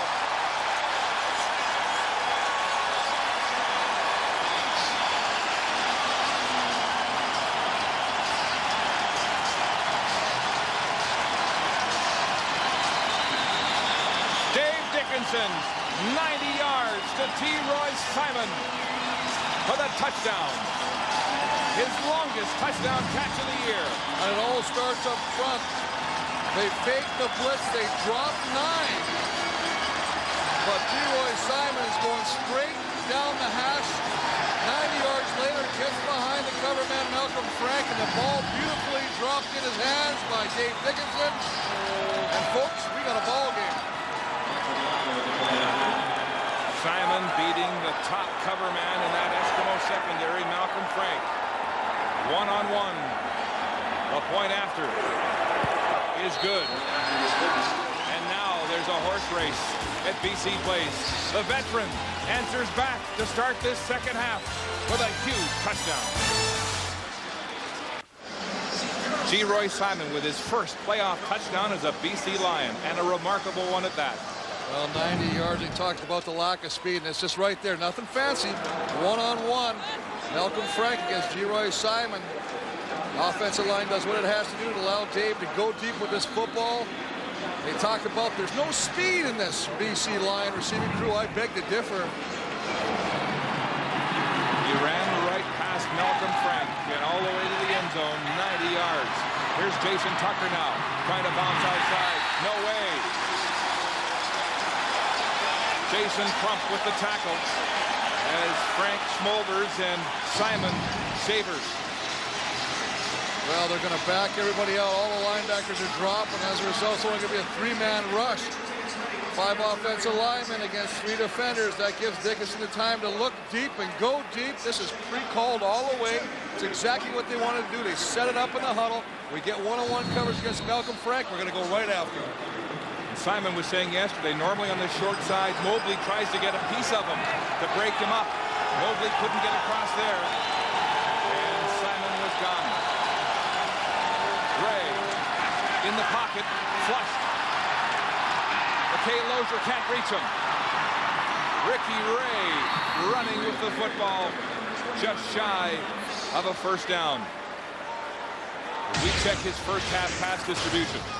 Well, 14 for 22, 184 yards. He's gone deep. He's found some big plays with Jason Tucker. The left over here and over on the right. Who did he go to his other partners? So he looked at those glasses. He's seeing downfield. Trevor Gaylor. Nice job of trying to look downside. Can't find anything. Does he have any wheels? They say he's too slow to run. He does a nice job of pump faking, freezing. Lozier picks up good 8 yards. 2nd and 2. On the ground. The big fullback, Bertrand, will crash for what looks like a first down. Crowd here at BC Place stopped booing, and now they're really trying to influence the Eskimo offense with noise. Just when you were talking about the possibility of maybe Casey Clifford's coming in the football game, it seems like Dave Dickinson has lit up that BC offense with a little enthusiasm, a little momentum.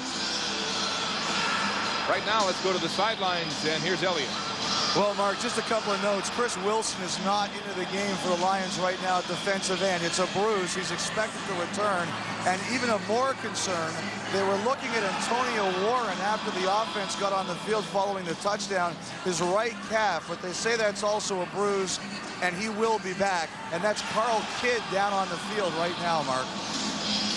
Right, Elliott. This BC team has been banged up in this championship game, and That's a concern for Dave Ritchie. It looked like they were looking at the right knee of Carl Kidd as they're checking the stability of the knee joint. They do have Jamal Johnson. They've already lost one starting linebacker in Otis Floyd, and now Carl Kidd. So let's look how it happened. You can see him right there, number 26, just trying to go around. And again, it's a scenario. This time it's Baron Simpson, the middle linebacker, who's trying to plug the hole. It ends up rolling on the knee. And we've seen that a couple times in this ball game already, Mark, where you're not protected, you're not expecting it, and something happens from the side view. So Carl Kidd continues to get some attention. We'll check on him when we come back. Jamal Johnson, the rookie, in now at linebacker for Kidd. BC blitzing Ray. Ray, happy feet. They got him. The ball's loose. Frank Ferrara recovers for BC.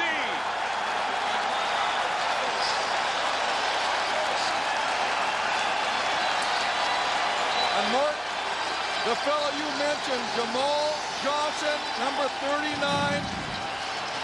He's the one that causes a fumble. Shoots through, look at that. That's determination. He gets off the ground and still scrambles to knock the ball out. Recovered by Frank Ferrara, but the rookie making an immediate impact on that defense. The rookie and the stuntman combining for a huge turnover. Second of the game by the Eskimos. First fumble.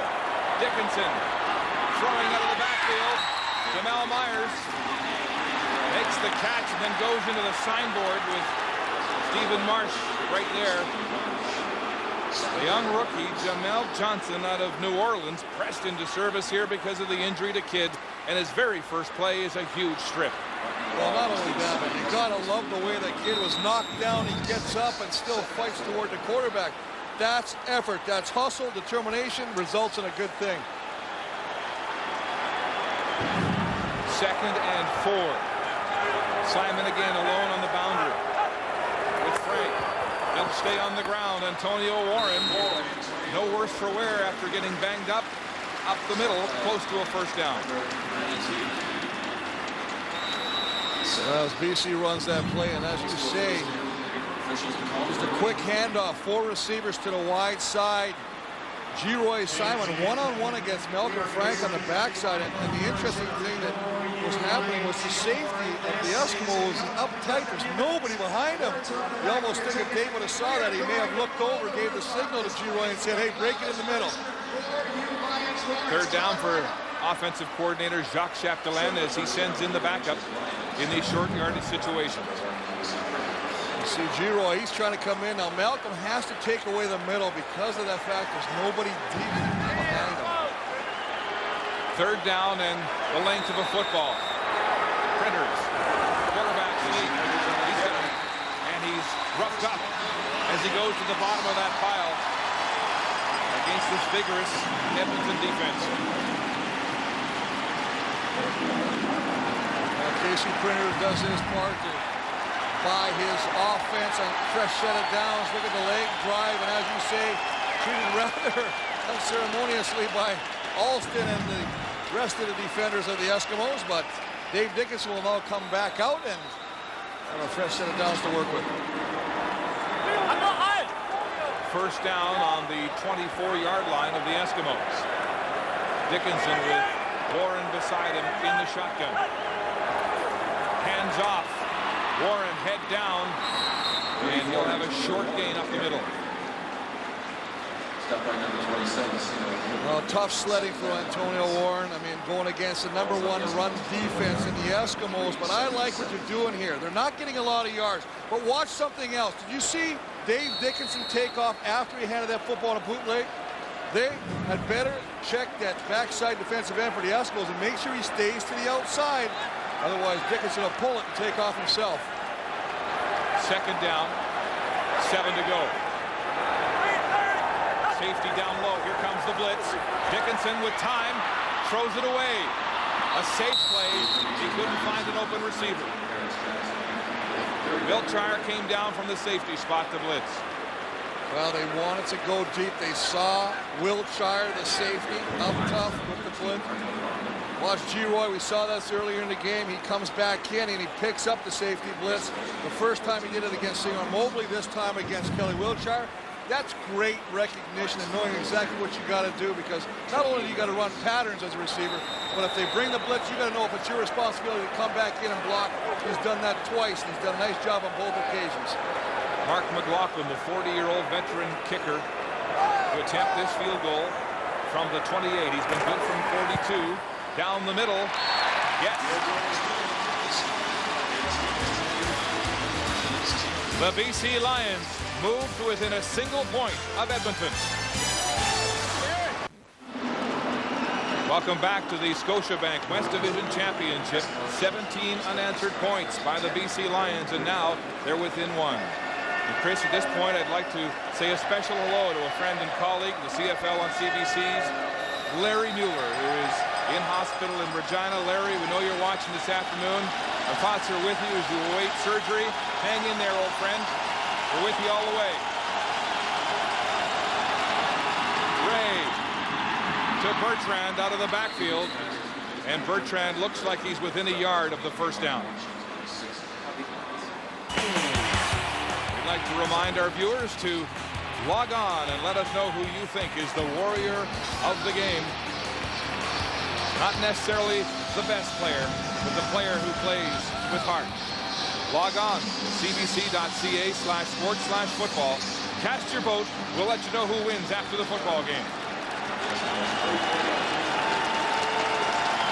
Second and short, a little over a yard for the Eskimos. On the ground, and this will be tough yardage here. Bertrand was hit immediately at the line of scrimmage. And the spot is shy of the 45-yard line. The first down marker looks like it's just across the stripe. Tyrone Williams and Frank Ferreira are ready right in the middle. Watch the penetration by these two guys. Look at the strength. Look at the strength of Tyrone Williams to actually stand up the guard, push him back. That allows the rest of his teammates to come in there. They're going to bring out the sticks to measure, but great effort by Tyrone Williams in that tackle position. I mentioned the first half how he leads all interior linemen or D linemen in tackles this year. He has been a force inside. Well, Brent Johnson has got the glory with the sacks. Well, I don't know. You hear of people who have to get shirts to fit the chest to get the bigger sizes. He's got to get his arms done. I mean, the man is huge in the bicep department. So it is an Eskimo first down on the measurement. The Chochis play is in. The Eskimos break the huddle. Fans now deafening. Here comes the BC blitz. The ball is away and complete to Bertrand. A high percentage pass out of the backfield. Aaron Simpson makes the tackle to limit that gain to 5 yards. But you're making the linebackers of the Lions respect everybody that leaks out of the backfield, whether it's Troy Davis, and then the last two times it's being Matthew Bertrand. We saw him earlier against Carl Kidd. Carl Kidd hit him, but he still picks up 5 yards. It's a 2nd and 5, medium situation. A lot more options for second in that stage than second and long. Eskimos monopolizing the play clock in the first half, keeping the BC offense off the field. 2nd and 5. 5-man rush. Ray throwing incomplete. It was tipped as it went across the line of scrimmage. And a 3rd down situation. That was very interesting as I'm watching Carl Kidd come on the blitz. And I wondered, will they throw the flag? Because the pressure's going to come from the right-hand side. He throws the ball. Now what? 2 seconds later, Carl Kidd hits him. That's close. You don't have a step anymore, people. You can't touch the quarterback. The official's right there. Look, the ball is gone. 1-2, bam. They're very fortunate to get a call for that play, Mark. Fortunate to have Carl Kidd back in the game after what looked like a serious knee injury. 3rd down punt situation. Fleming standing at his 35. Gets away. Inbounds to Lockett at the 24. Aaron Lockett scoots past a couple of defenders. Still on his feet. Breaks 2 more tackles. And Fleiser finally brings him down to what looked like a dangerous return. 29 yards on a 36-yard punt. Well, that's a great job of returning the football by Aaron Lockett as he breaks it through. And I think the Edmonton Eskimos are going to lose another player as Matthew Bertrand tried to stretch out to try and bring down Lockett, and he immediately fell and grabbed his knee. We're going to have to see how serious that is. He looks like he's in a lot of agony right now, and as he went down, he grabbed that right knee right away. Aaron Lockett has returned 2 punts this year for touchdowns. And there, his heartbeat accelerated as he had a chance. Actually ran into his own blocker as he was trying to bust it further down the football field. But right now the concern is that man, Matthew Bertrand. Let's take another look at the injury to Bertrand. Right there. You can see him, number 30, just reaches back, tries to plant to come back and make a play on the elusive Lockett.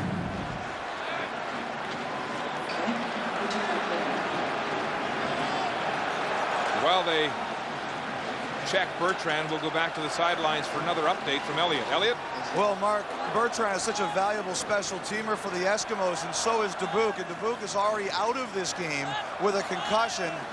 So they would be down 2 guys who they really use for special teams purposes. And also just one further update, you may remember earlier on in the game, Antico Dalton went down. He has a concussion also, he is out. But that's not as big a concern for the Eskimos because they have 6 other defensive linemen dressed. But this could be 2 important special teams players and 3 men, Mark, on the roster. Yes, this game has been a war of attrition.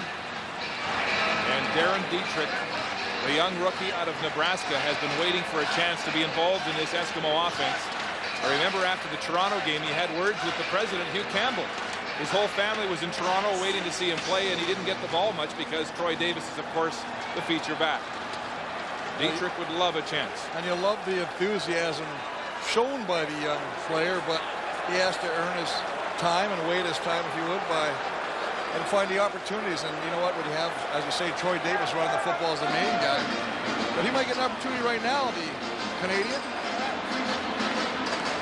And Elliott makes a good point, though. A lot of these Canadian backs are grinders who play important special teams positions, and when they start to fall, and you've got a deadly guy like Aaron Lockett back there, problems can be magnified on special teams.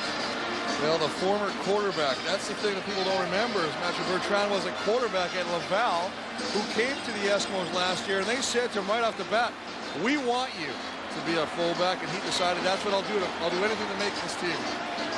And if you're just joining us at this Scotiabank West Division Championship, this is the game story. Ricky Ray out of the chute fast. He scored 2 touchdowns, and the Lions roar back, ignited by the Baron Miles interception. It set up a touchdown. The Lions with 10 points off of Eskimo turnovers. The most spectacular play so far, the G-Roy Simon 90-yard touchdown. First down, BC Lions at their 51. Play action, naked bootleg. Dickinson throwing to the short side. It's no good. Intended for Myers.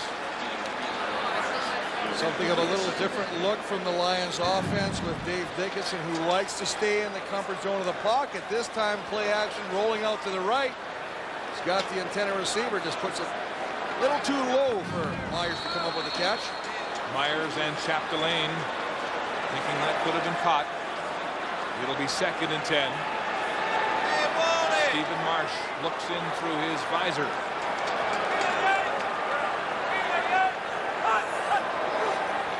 Dickinson facing pressure, steps up. Look at the real estate. Wide open and a slide for a first down. The whole middle opened up. Well, that's a nice job of recognizing that you don't have to sometimes force a ball downfield.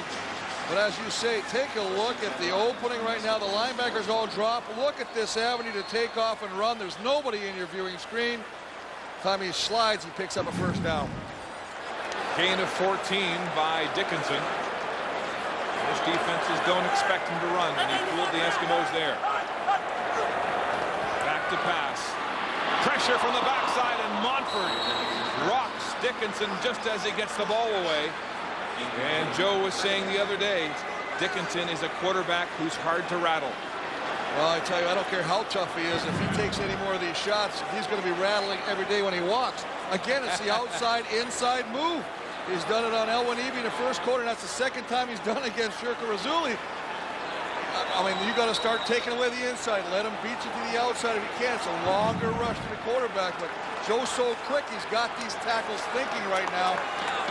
That's trouble for an offensive tackle if you got to start thinking about what to do against the guy. Those tackles have been riddled.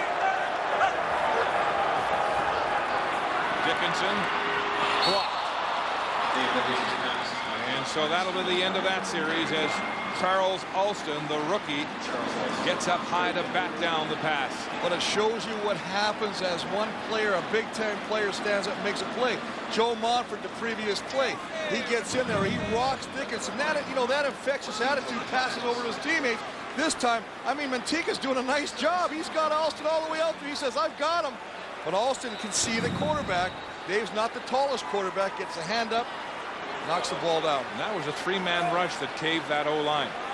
O'Malley with a deep punt into the Eskimo end zone. Tompkins will take a knee, and the football game is tied.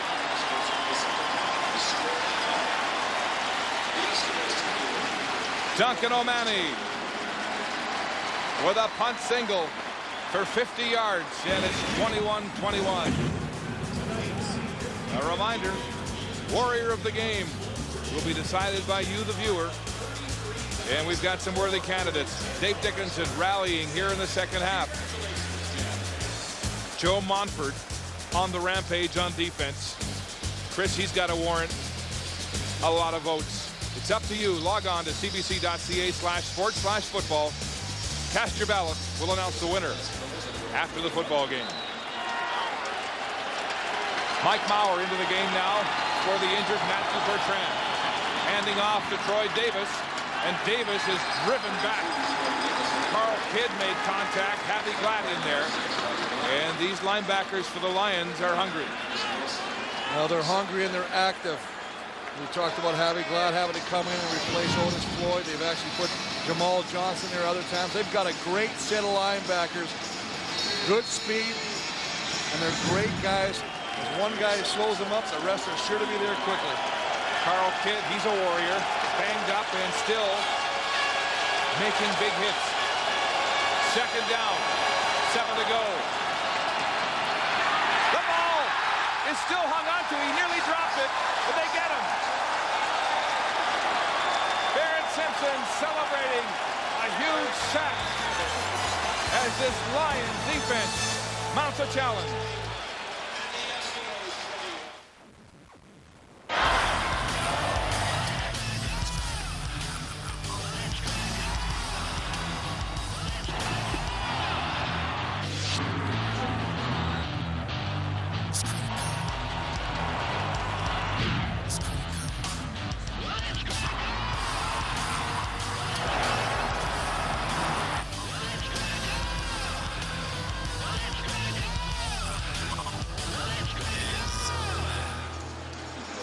One quarter of football to go in the Scotiabank West Division Championship, and we're all tied at 21 as this BC defense rises up.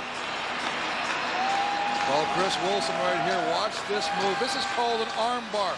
As he takes off, he drives the inside arm underneath the blocker of Bruce Beaton, and that drives him right back to the quarterback, and Barron Simpson finishes him off with the first sack of Ray this afternoon. Fleming standing at his own 16. Lions looking for a big swing in field position. Nearly blocked. End over end and not out of bounds. Lockett drawing in the Eskimos. A flag on the play. It will be no yards.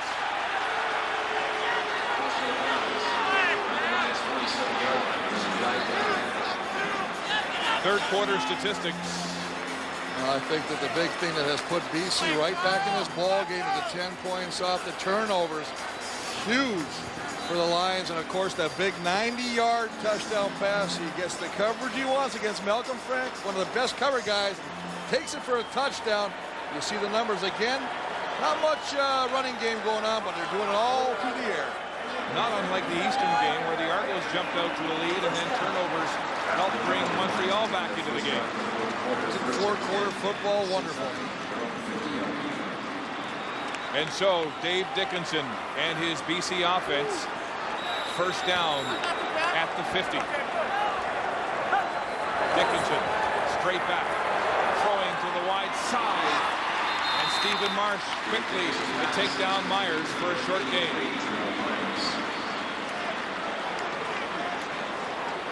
Back to the sidelines, and once again, Elliot Friedman. Mark, Matthew Bertrand remains on the Eskimo bench. His shoe is off, though. His foot is taped down with ice. The official word is doubtful, but I think you'd have to say it's unlikely. No, it doesn't look good, Elliot. With a big blocking back out of the game.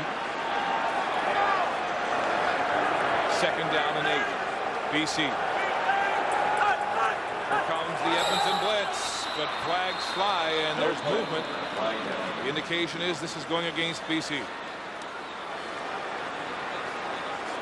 Well, it's one of the situations where Dave's trying to get the call, but he sees the blitz coming too. BC 62, 5-yard penalty, still second down. Bobby Singh, the right guard, a little over anxious, trying to get set. Just basically right on there. There's the right guard. He just sets back. A little ahead of the snap count.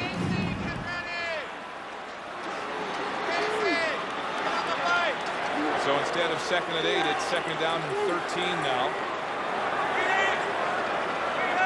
Eskimos will back off. 3-man rush. Dickinson across the middle. It's caught by Simon. No, he dropped the ball. He had it and then couldn't put it away.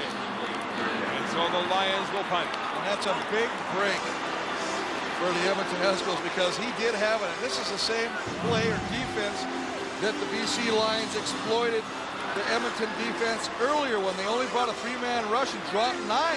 They seem to find guys more wide open because the 9 are now in a zone coverage.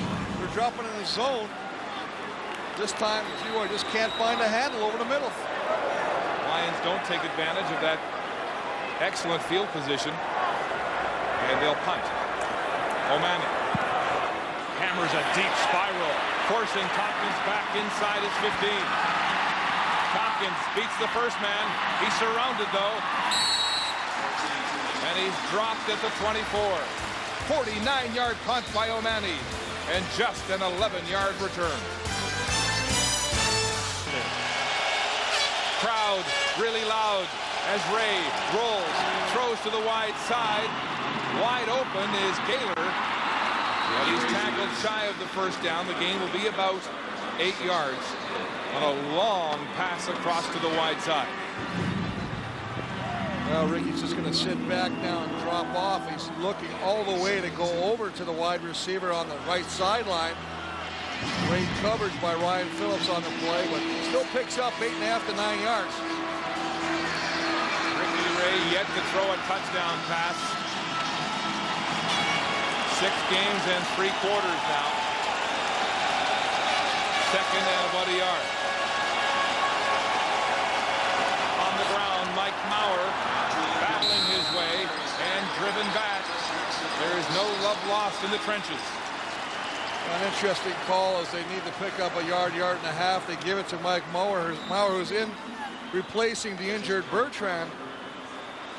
Still like my chance a little better with Troy Davis carrying the ball. Just going to give it to the fullback, the lead back. And he didn't hit that hard, did he? Didn't hit it hard. And the guy that hasn't run a ball a lot runs it a little bit what I call straight up and down. So it will be a third down. They're short.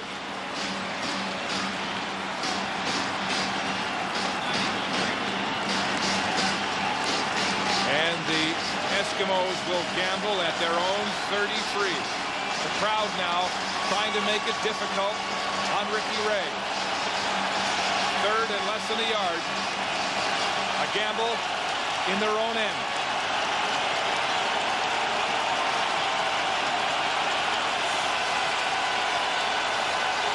Ray, sneak, driving forward, and he'll have the first down. Good job of Ricky Ray taking a long snap count, twofold. One is you hope to get the defense to jump on the cadence. The second is as he scans over the defensive line, he's actually looking for the bubble, the opening where he can actually take the sneak to pick up the first down. Goes over the right side behind Joe McGrath, Lefsrud, and Morris. Picks up the first down. Nice job of finding the bubble. What confidence in your offense. Pachocha gambled last week in a similar situation in the semifinal and succeeded. Here comes the blitz. Ray rolling, throwing downfield for Jason Tucker. Wow, what an effort. He turned left and right and nearly made the catch. And they had the coverage. There's two guys covering. Ryan Phillips with some help from Sam Young. But as you say, Jason Tucker initially looking over the outside shoulder, and the last second tries to look back inside to the middle of the football field, but just can't pick up the catch. Little contact there, Chris, from Phillips. No call. No comment? They got away with one again there, I think. The officials are going to let him play football right now. 2nd and 10. Silent snap count. Ray in the pocket. Time. It's tipped and incomplete. Intended for Ed Hervey. Well, this offensive line has done such a great job in the first half, giving a little bit more heat to Ricky Ray in the second half when it counts the most. They're just going to leak out Troy Davis, but Javi Glad again, number 6, just sitting in the opening.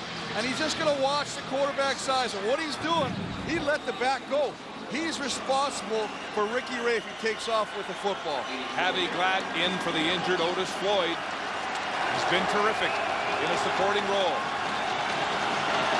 Fleming stands at his 20. Lockett at his 36. A deep angling punt drives Lockett back to his own 20. Bellying back. Now he heads upfield, hurdling, and down he goes. Aaron Lockett defused again. The Lions on offense when we come back. That's Mike Maurer, the injured Edmonton Eskimo. And that means all 3 fullbacks have been injured for Edmonton. Well, there he is. He's just going to try and dive and take out the feet. He actually makes a tackle for Lockett.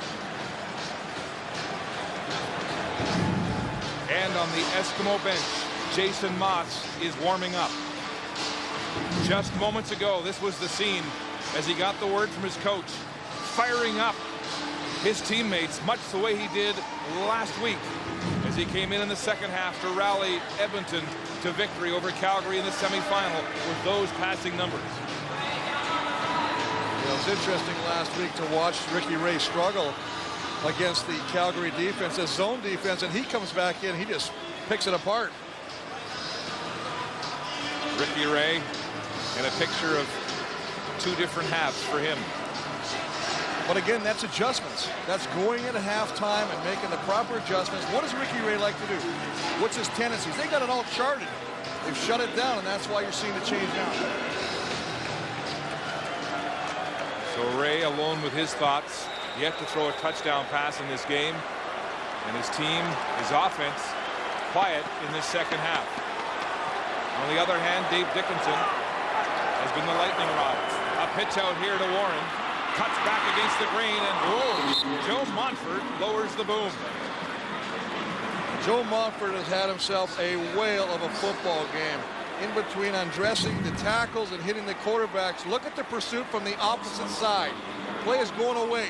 A lot of defensive ends will quit. They won't hustle. He comes over there, hits Antonio Warren from the side. Now, a lot of times this could cause a fumble. That's just great hustle. See Delwell working down the field, blocking on Donnie Brady. Machocha told him to buckle up on first down and make some tackles. Be ready with the rush on second down. 2nd and 4. And the play is whistled dead. Flag down in the Eskimo secondary. Time count violation. BC number 12. 5-yard penalty. Still second down. So instead of 2nd and 5, it's 2nd and 10, and these are these small penalties that can hurt a team. Small penalties, but a lot of that is due to something the defense is doing. He's seeing the defense, and as he's trying to change the call, he runs out of time. He only got 20 seconds, remember. 2nd down and 10, Lions. Dickinson. Straight back to pass, 4-man rush, steps up, throws hard, complete to Paris Jackson. And what looks like a first down. He'll do the signal for the officials. He signals first down, and well, he should. Paris Jackson, who really is a good football player, and any other team would be a starter. But he does a nice job of driving Malcolm Frank off the ball and coming back, making the nice catch. 3 years in the CFL out of Utah. He's happy there, smiling there, and made a nice play on the last. Makes his home, Chris, in West Van. His 5th catch of the football game. First down for the Lions. Hand off to Warren up the middle, and Alston wraps him up for a short gain off the left tackle. Interesting that Dave is staying with the run. They've run Antonio Warren in the same type of play. Up the middle, and every once in a while they run the bunch formation where they get 3 receivers out and they run a glorified sweep. But it's a great way to keep that defense honest, and it gives you a little balance. It forces the linebackers to stay tight to that line so they can't get a bigger drop. 2nd and 6, BC. Here comes the Edmonton blitz. Dickinson gets the ball away quickly. It's intercepted. Stephen Marsh picks off Dickinson in front of the Eskimo bench.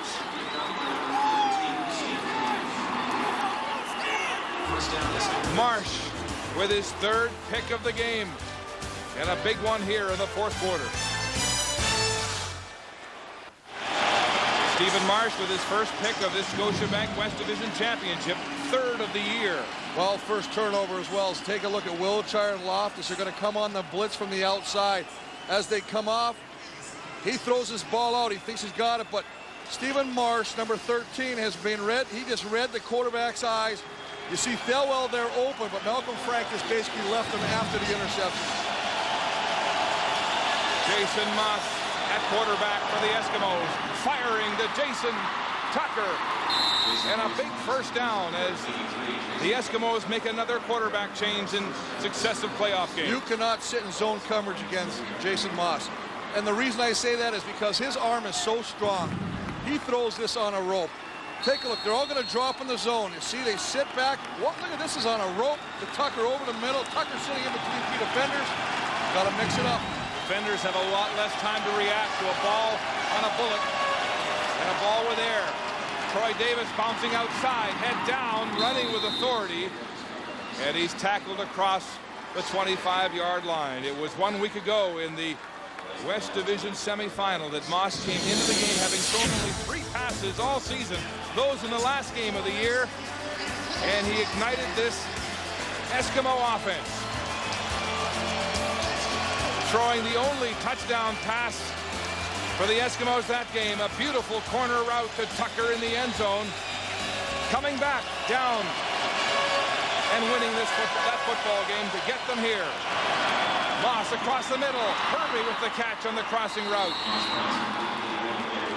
And they'll move the sticks again. Well, they're lucky on this call because this is a rub pattern, and Mitchell actually runs into the defender. 87's going to come across the middle trying to go to the sideline. Tucker's going to come underneath. He takes advantage of the rub. Wide open, Herbie wide open, but what you don't see from the beginning of that is Daryl Mitchell does a nice job of picking the defender. Those are Moss's career playoff numbers. All that matters now is can he lead his team to victory. Throwing for the end zone, Tucker! No signal, no good. We've seen Jason Tucker make this circus catch look so easy time and time again. This time getting up rather slowly, maybe a little shooken up or maybe a little disappointed he didn't come up with the catch. Killer instinct shown by Jason Moss as he looks to the sideline, the short route, and then goes deep to the corner to Jason Tucker, and that's a great call. The ball looks like from our vantage point as he goes down, that the ball comes out of his hands and bounces off the turf. So close to a touchdown. Second down. 10 to go, Eskimos. BC showing blitz. Here they come. Moss throwing across the middle for Gaylor. Touchdown. Jason Moss in his first series throws the first touchdown pass for Edmonton in this game, and they're on top. Well, they're on top, but you talked about this last week. You see it this week. He just has so much authority when he throws the football. Nothing against Ricky Ray. Ricky Ray's more of a touch passer. This guy's got some genuine arm strength. I mean, he puts it where it has to be because, I mean, the coverage is there. Tony Tiller is there. But he gets the ball there just in time to allow Gaylor to come up with that catch. Hush falls over BC Place as Jason Moss makes swift work on offense in his first series. A 15-yard touchdown pass to Trevor Gaylor, and it's 28-21 Eskimos. Well, just a nice job of picking up the blitz. Joe McGrath, good job of picking up a blitzing Carl kid. Whitley's coming on the other side, all picked up by the O-line, and allowed Jason Moss to rifle that pass complete. And you think this guy's jacked up? He might be breaking some of those guys' hands. He's high-fiving. You know, Chris, as impressive as he was on that series, perhaps more impressive has been his character and his conduct as a backup. Man threw for 5,000 yards last year and didn't get into the game until the late stages of the last game of the year. Never said a word, never complained. This may not be the time to bring it up, but I gotta say this. There's a lot of rumors about Jason Moss going to Hamilton next year. If I'm Greg Marshall, I'm watching this guy, I'm saying, my God, we've got a gift from God, because this guy is the real deal. And as you talked about, what a class individual.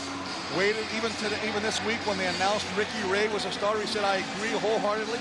That is the way it should be. I know my place, but if called upon, I will perform. And boy, he's doing that right now. You know, he won a Grey Cup in '03 when Ricky Ray led the Eskimos to victory with the ring, the Grey Cup ring that he won. He does not wear. He's willing to show people the ring, but he says, I won't wear a Grey Cup ring until I feel I've earned it myself. Here's Aaron Lockett at his 25. Stumbles, hurdles, and then is hammered by Marcus Wynn. Let's take you back and show you how Moss directed that last drive. It began with inspiration on the Eskimo bench as he fired up his offense and then fired 15 yards to Trevor Gaylor for the touchdown. And not to belittle on or drag out this point, but what is going on in Ricky Ray's mind after, you know, working 3.5 quarters, and all of a sudden, boom, this guy comes in and first drive scores. Although it is a good formula, Ray starting, Moss finishing, if they win today. Swing pass, and Warren can't make the catch. Ball goes out of bounds. That was almost a lateral. Well, it was almost a lateral, but I think that Antonio Warren realized that Malcolm Frank was right there. Had he caught it, probably wouldn't have picked up much yardage anyway. Just a little swing pass. I don't know if BC can be this successful throwing these little hitches now. I think that Dave has got to go back downfield and start employing the Thelwells, the Simons, the Myers in this offense. Dickinson has been good on just 5 of 13 attempts in this second half.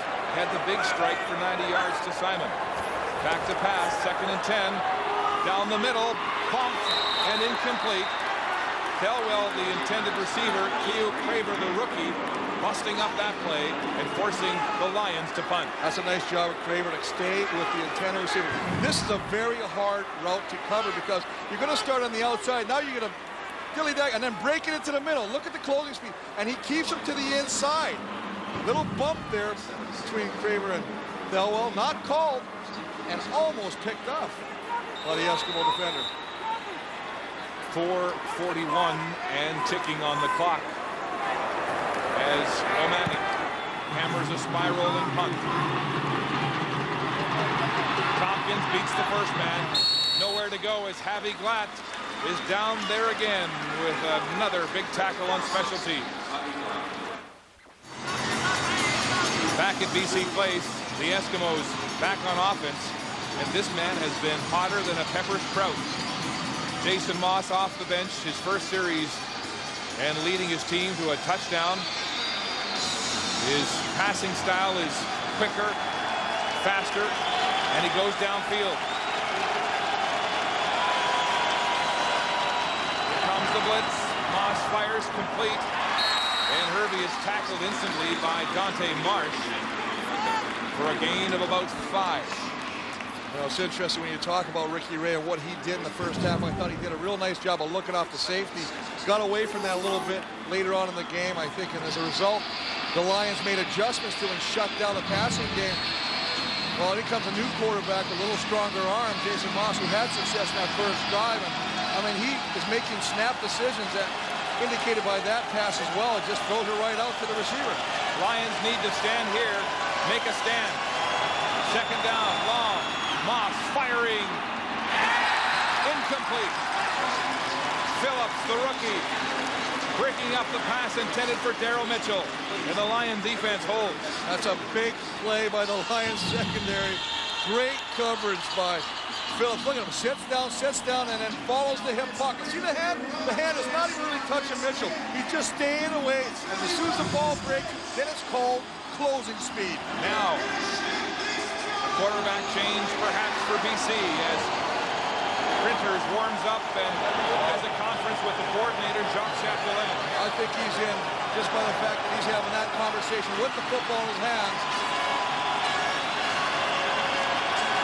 Fleming at his 20.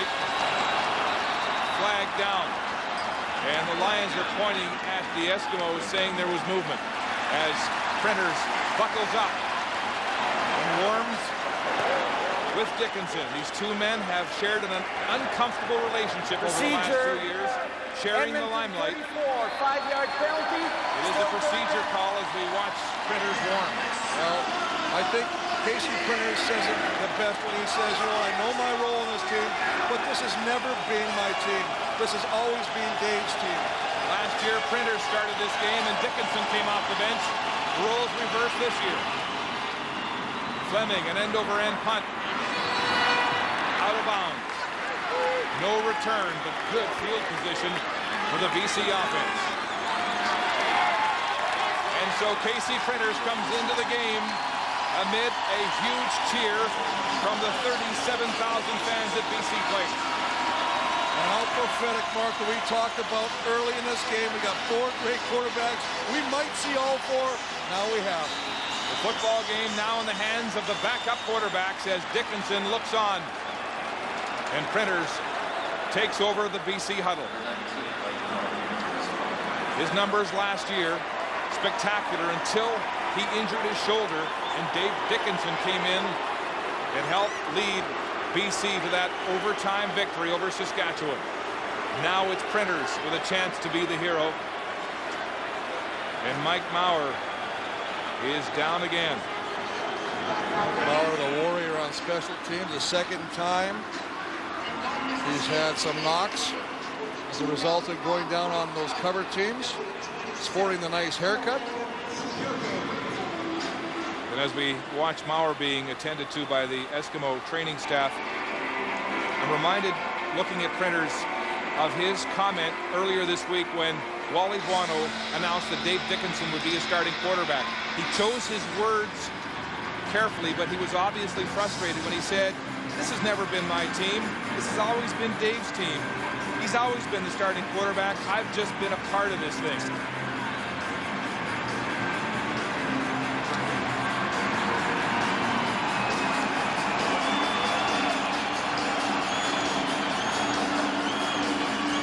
Well, Dickinson now watching as the backups take over this game, and here are the numbers.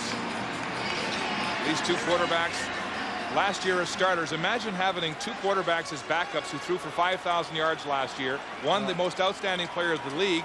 The other, the most outstanding player, as Jason Moss was, of your team. Well, remember, in both years that he did start with Edmonton, 2001 and 4, he was, as you say, the outstanding player from that team. Printers goes to work. Less than 3 minutes on the clock. Back to pass, pumping. He wants to go deep. Jackson's open. He's got it. Malcolm Frank is burned again. A 3-minute warning has been issued at BC Place.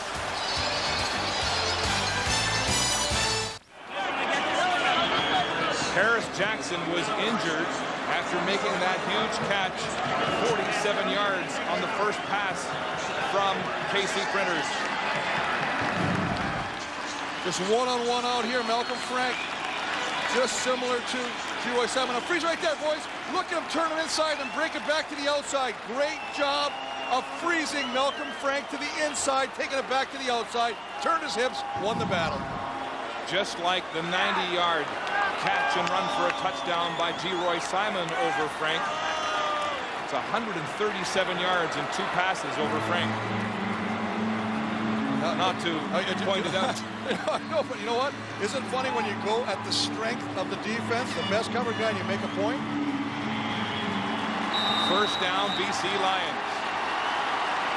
Ball on the 18 inside the Eskimo red zone. Printers back to pass across the middle. It's complete to Myers, close to a first down. 2 passes, 2 completions. I think that's the first catch by Myers since the first quarter. He's going to almost pull a disappearing act. Mr. Houdini back on the field. Bunch formation to the right side. Slide the receiver into the hole. Printers recognizes, delivers the ball quickly to him. A nice play. They're going to bring the sticks out to measure. Yes, Printers reading the zone there. Here's the measurement. First down. KC Printers with all kinds of bounce in his step. Comes back to the huddle after receiving the play call from the bench. First and goal, BC Lions on the 8-yard line of the Eskimos. 3 receivers short side. Back to pass, Printers. Pressure. They've got him. Singor Mobley off the edge. And they drive the Lions back. Good coverage by the secondary. Initially, he wants to go over the middle. It's taken away. He tries it, can't get it, has to pull the ball down. The fact that the coverage is in the middle allows Mobley to get to him and sack him for a big loss. 3rd sack of the game for the Eskimos. Printers in the shotgun. Rolling right now. Buying time. Chased. Throwing downfield. It's intercepted. K.O. Craver, the rookie, picks off Printers to snuff out that BC drive. And it all starts, Mark, with pressure. When you get pressure, you force KC Printers out. Now as he rolls to the right side, he's only got a half a field to work with. He tries to force the ball. We talked about Dave Dickinson taking sacks because he protects the football. KC takes chances. He tried to force this ball in. This time Craver says, not a chance. Interception, snuffs out the drive. Normally when Printers uses his ability to run and scramble, defenses break down, but that time the Eskimos stayed in position, and K.O. Craver has his first interception in the CFL, and it comes in the West Division Championship. First down Eskimos at their own 4. Double tight end formation, 3 receivers to the wide side. They'll go on the ground. Troy Davis is hammered in the backfield. Ferreira and Kidd. Well, Frank Ferreira runs over the guard and meets Troy Davis in the backfield, slams him down on the goal line, bringing up a 2nd and long situation. Big Frank Ferreira, the newcomer on this defensive line this year, had some time with the New York Giants in his first CFL season. Briefly, let's update your Gillette game notes.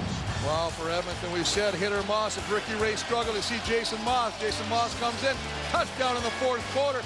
Defense instead, you got undercover, disguise your defense. Only one big play. That was Simon, the 90-yard touchdown catch, but I got to correct that because Harris Jackson got a big play as well. Big second down, nowhere to go.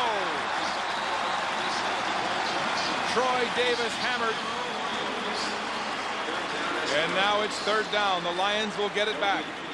Very, very conservative play calling. 2 plays up the middle, not even throwing an option out or a little bit of a shovel or a toss, allowing Troy Davis to maybe get outside and utilize his speed and maybe make somebody miss. This is very safe play calling, but allows BC now an opportunity to get the ball. Now that they give up a safety. Eskimos up by a touchdown. And this punt by Fleming will come out of his end zone unless he gives up the safety. Well, but they've only got a 7-point lead. I know you only got a 7-point lead, but the fact is, if you punt from your end zone, you got one of the most dangerous guys, Aaron Lockett, returning the ball. He's standing at his own 40-yard, or Edmonton's 40-yard line right now. And Lockett has run back 2 punts for touchdowns this year. Fleming, 10 yards deep in his end zone. Lockett at the 40. Clock ticks to 0 and a flag. This will be a time count violation. And they'll move the ball half the distance to the goal line with 1.5 minutes left to play. What a smart call by Sean Fleming to utilize every second of the Timer, clock. please. You only lose a couple yards. Read 132, 132. Now they're going to put 2 more seconds on the clock, bring it up to 132. Let's go.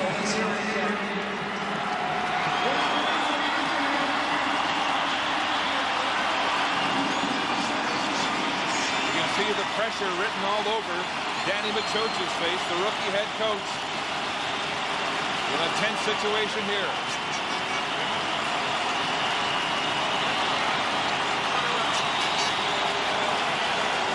Fleming, 12 yards deep. Oh, sorry, Mitchell now takes the snap and he'll run it out of touch and give up the safety. So the Lions will get the ball back, but now a touchdown wins the game instead of tying it. Here's the thought process, and this is exactly what he's thinking about. If I punt the football, I've got Aaron Lockett who can return it, and as you said, has returned 2 for touchdowns. They're going to have at least the 35-yard line to start with, at least. Now, they can still only mark 35. They'll get at least a field goal on that play. There's still 2 minutes left. If I give them 2, I have an opportunity to make them start at their own 35, and it is a game of field position. Now, you better have confidence in your defense. Your defense will carry the decision. You either look like a winner, or your defense folds like a bad deck of cards, and you're going to be called to the carpet for the decision. I'm up here in the booth, and Daryl Moisty Moore says, no way. Don't like the call, he says. He lives in Alberta. So the Eskimos challenge the Lions to put together a long drive. First down at their 35. 3-man rush. They drop 9. Printers rolling, throwing, and incomplete. Too low, intended for Jason Claremont. How about your BC Gillette game notes? Well, for BC, we talked about the fact on offense. Serve and protect. You got to protect the quarterback. Run the ball. Dickinson, 256 yards passing. 1 touchdown, sack twice. Will it be enough? On defense, strike force. You got to put the pressure on Ricky Ray or whoever's quarterback. It didn't force 2 turnovers. Created 10 points off those turnovers to get them back in the game. Second down, 10. 3-man rush again. They drop 9. Printers across the middle. Incomplete. Again intended for Claremont. In traffic as Marsh was all over him. And all Moss can do now is watch. Well, you can watch, and this is exactly the situation. You got a 3rd down situation right now. Casey Printers is going to release Antonio Warren. He gets a little pressure. He tries to go over the middle to Claremont, but Stephen Marsh, who has got that great interception already in this football game with great coverage on the shifty receiver. Football game now in Printers' hands. 3rd down and 10. Again, they drop 9. Printers, lots of time, throwing now. There's contact there, the ball intended for Myers.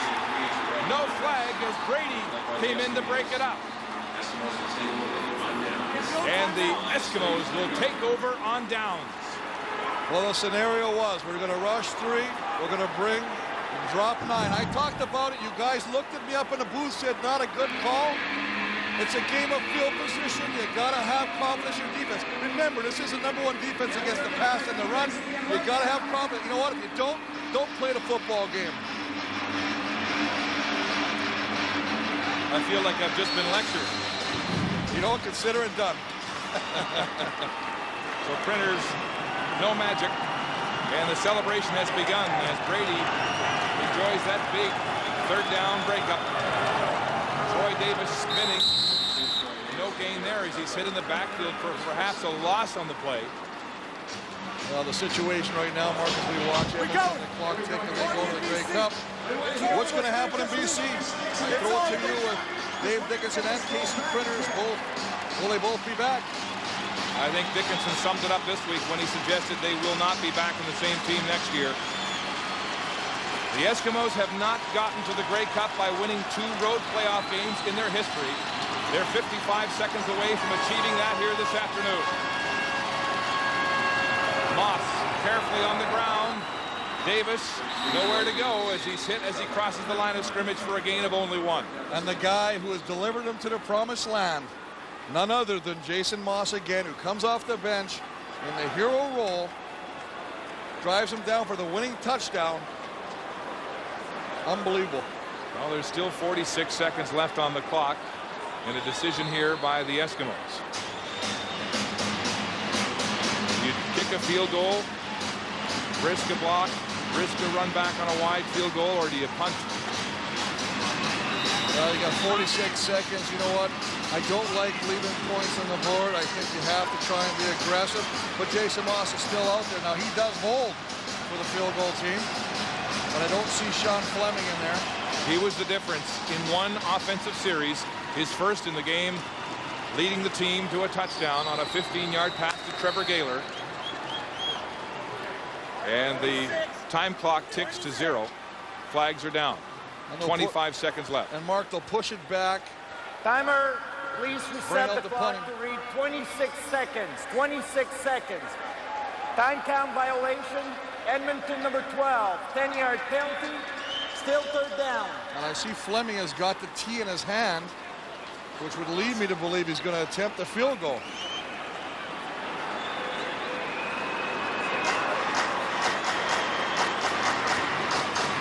Now, this is a little strange. It's a 51-yarder. I'm not sure I understand the philosophy behind this one because Fleming has been good on both field goals this afternoon. Ball spotted at the 51. He has not kicked a field goal that long this year. Remember, he can actually angle this. He doesn't have to try and make it. He may be trying to angle this to the sidelines, much like a punt. Fleming, he does indeed angle it to the far sidelines and out of bounds. And once again, you are the Swami. Don't say that. It sounds too much like salami and I'm hungry. 21 seconds on the clock. Troy Davis coming in a late season trade to Edmonton. Is that close to going to the Grey Cup? Aaron Miles with an interception that triggered a comeback by the Lions as they temporarily got hot on offense. Come on. Well, remember, you still got, as you say, Mark, 21 seconds, one big play, and it could be all over for the Edmonton Eskimos. Well, they're going to be a little bit more playing prevent. Desperation time for BC.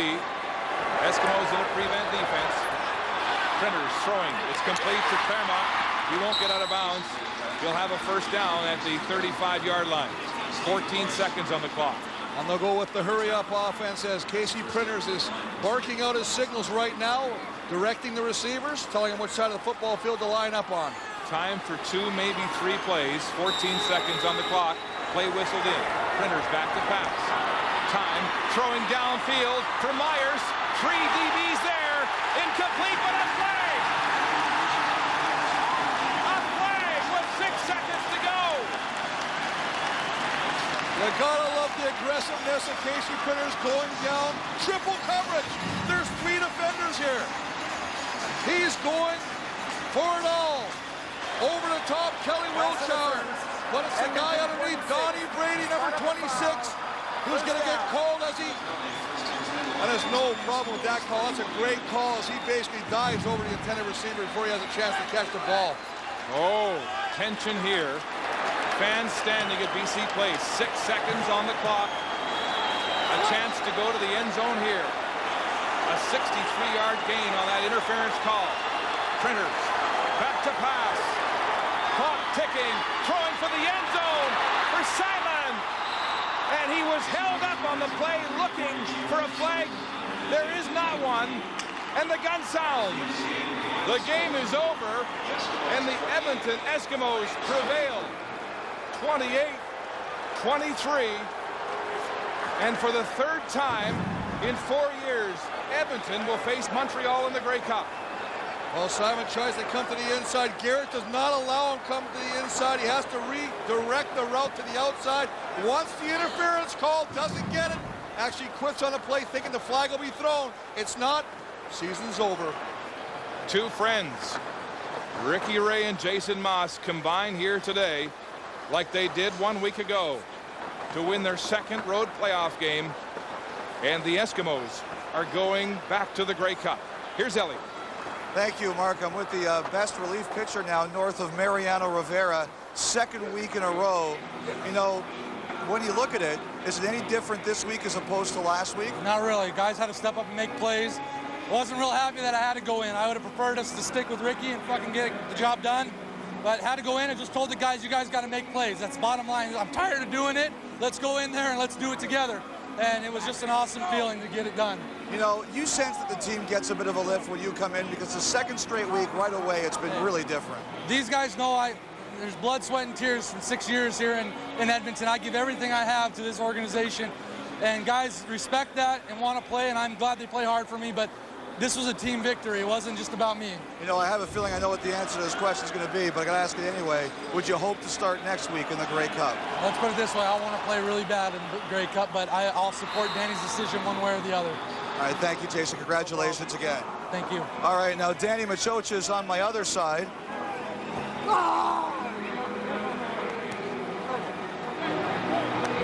All right, Danny, you made the decision. What was behind the choice? I'll give you the same excuse I used last week. I felt like we needed a spark. There was nothing wrong with the way Ricky played. I mean, that interception at the end of the half almost costed us that football game. The perfect throw. All we got to do is squeeze the ball. I mean, just to provide a spark. And Jason wasn't too crazy about the move, so he got upset on the sideline, told the guys, I'm going in, we better score. And that's exactly what we did. You know, Danny, we got to say goodbye, but I just want to say, you've had a long time waiting to get here at this point. Your 1st year, congratulations. I hope you enjoy at least the next week. You don't know how much that means to me, Elliot. Thank you. Thank you, Danny. Danny Machocha, the winning head coach of the Edmonton Eskimos. It's not easy on him beating his idol, Wally Buono, to go to the Grey Cup against Montreal.